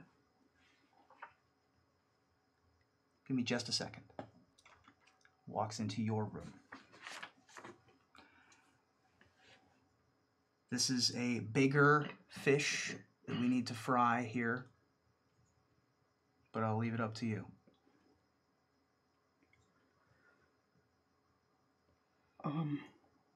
I have a warrant for his arrest. Let me see it. And she looks around at the other members of her group, and she like nods at them, and she pulls out the thing that she showed Lucian from Lazov. That is the kill warrant for. And Jace's eyes will light. I thought you were going to try and multi-pass for a No. moment. I was like, no, she against Jace? She has a legitimate kill order from a leader of a guild against this guy. 500 Xenos.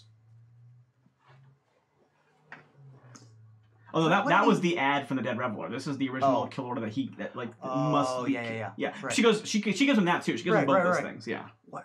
He must have done something horrific. He traffics in children. He traffics in slaves. Why don't I he understand also that there is turned a coat on the guild? So I suppose it makes sense. He's a traitor. He's a monster, and I think that releasing him back into the wild would only be worse for all of us. Let's do this the right way. Let's do this the legal way. The Guildpact will release him.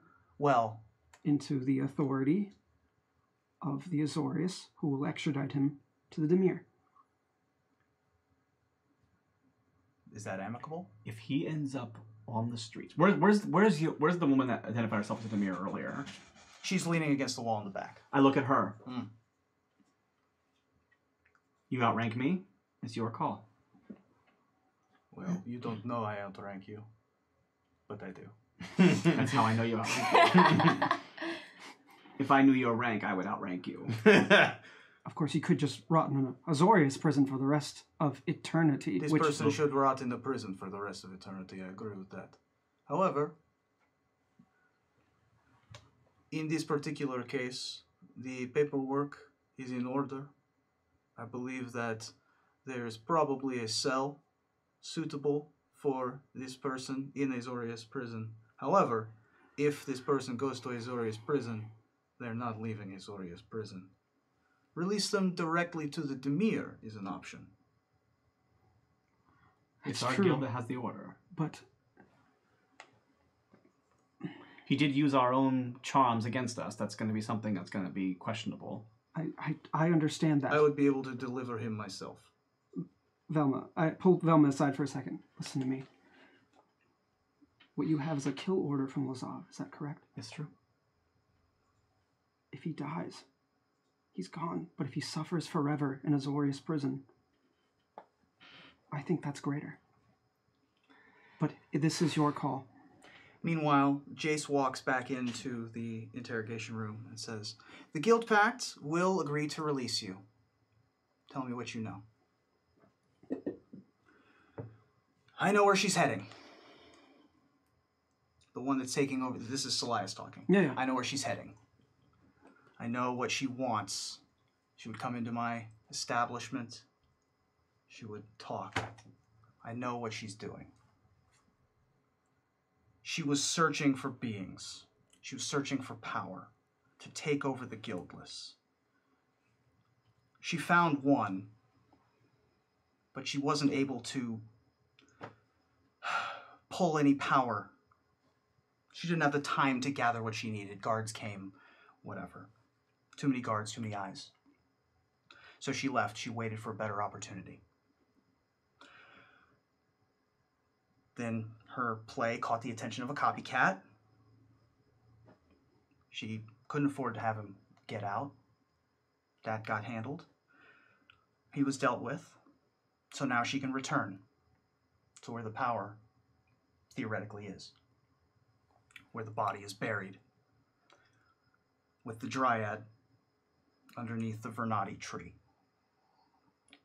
And she will burn anyone and everything that crosses her path. And that's where we're going to end this episode of The Broken Pact. So were we like a distraction early on? Was he talking about the dead Brevler thing when Feather went there? No, that was just to get the... That was just to get the feather, which you still don't know exactly why.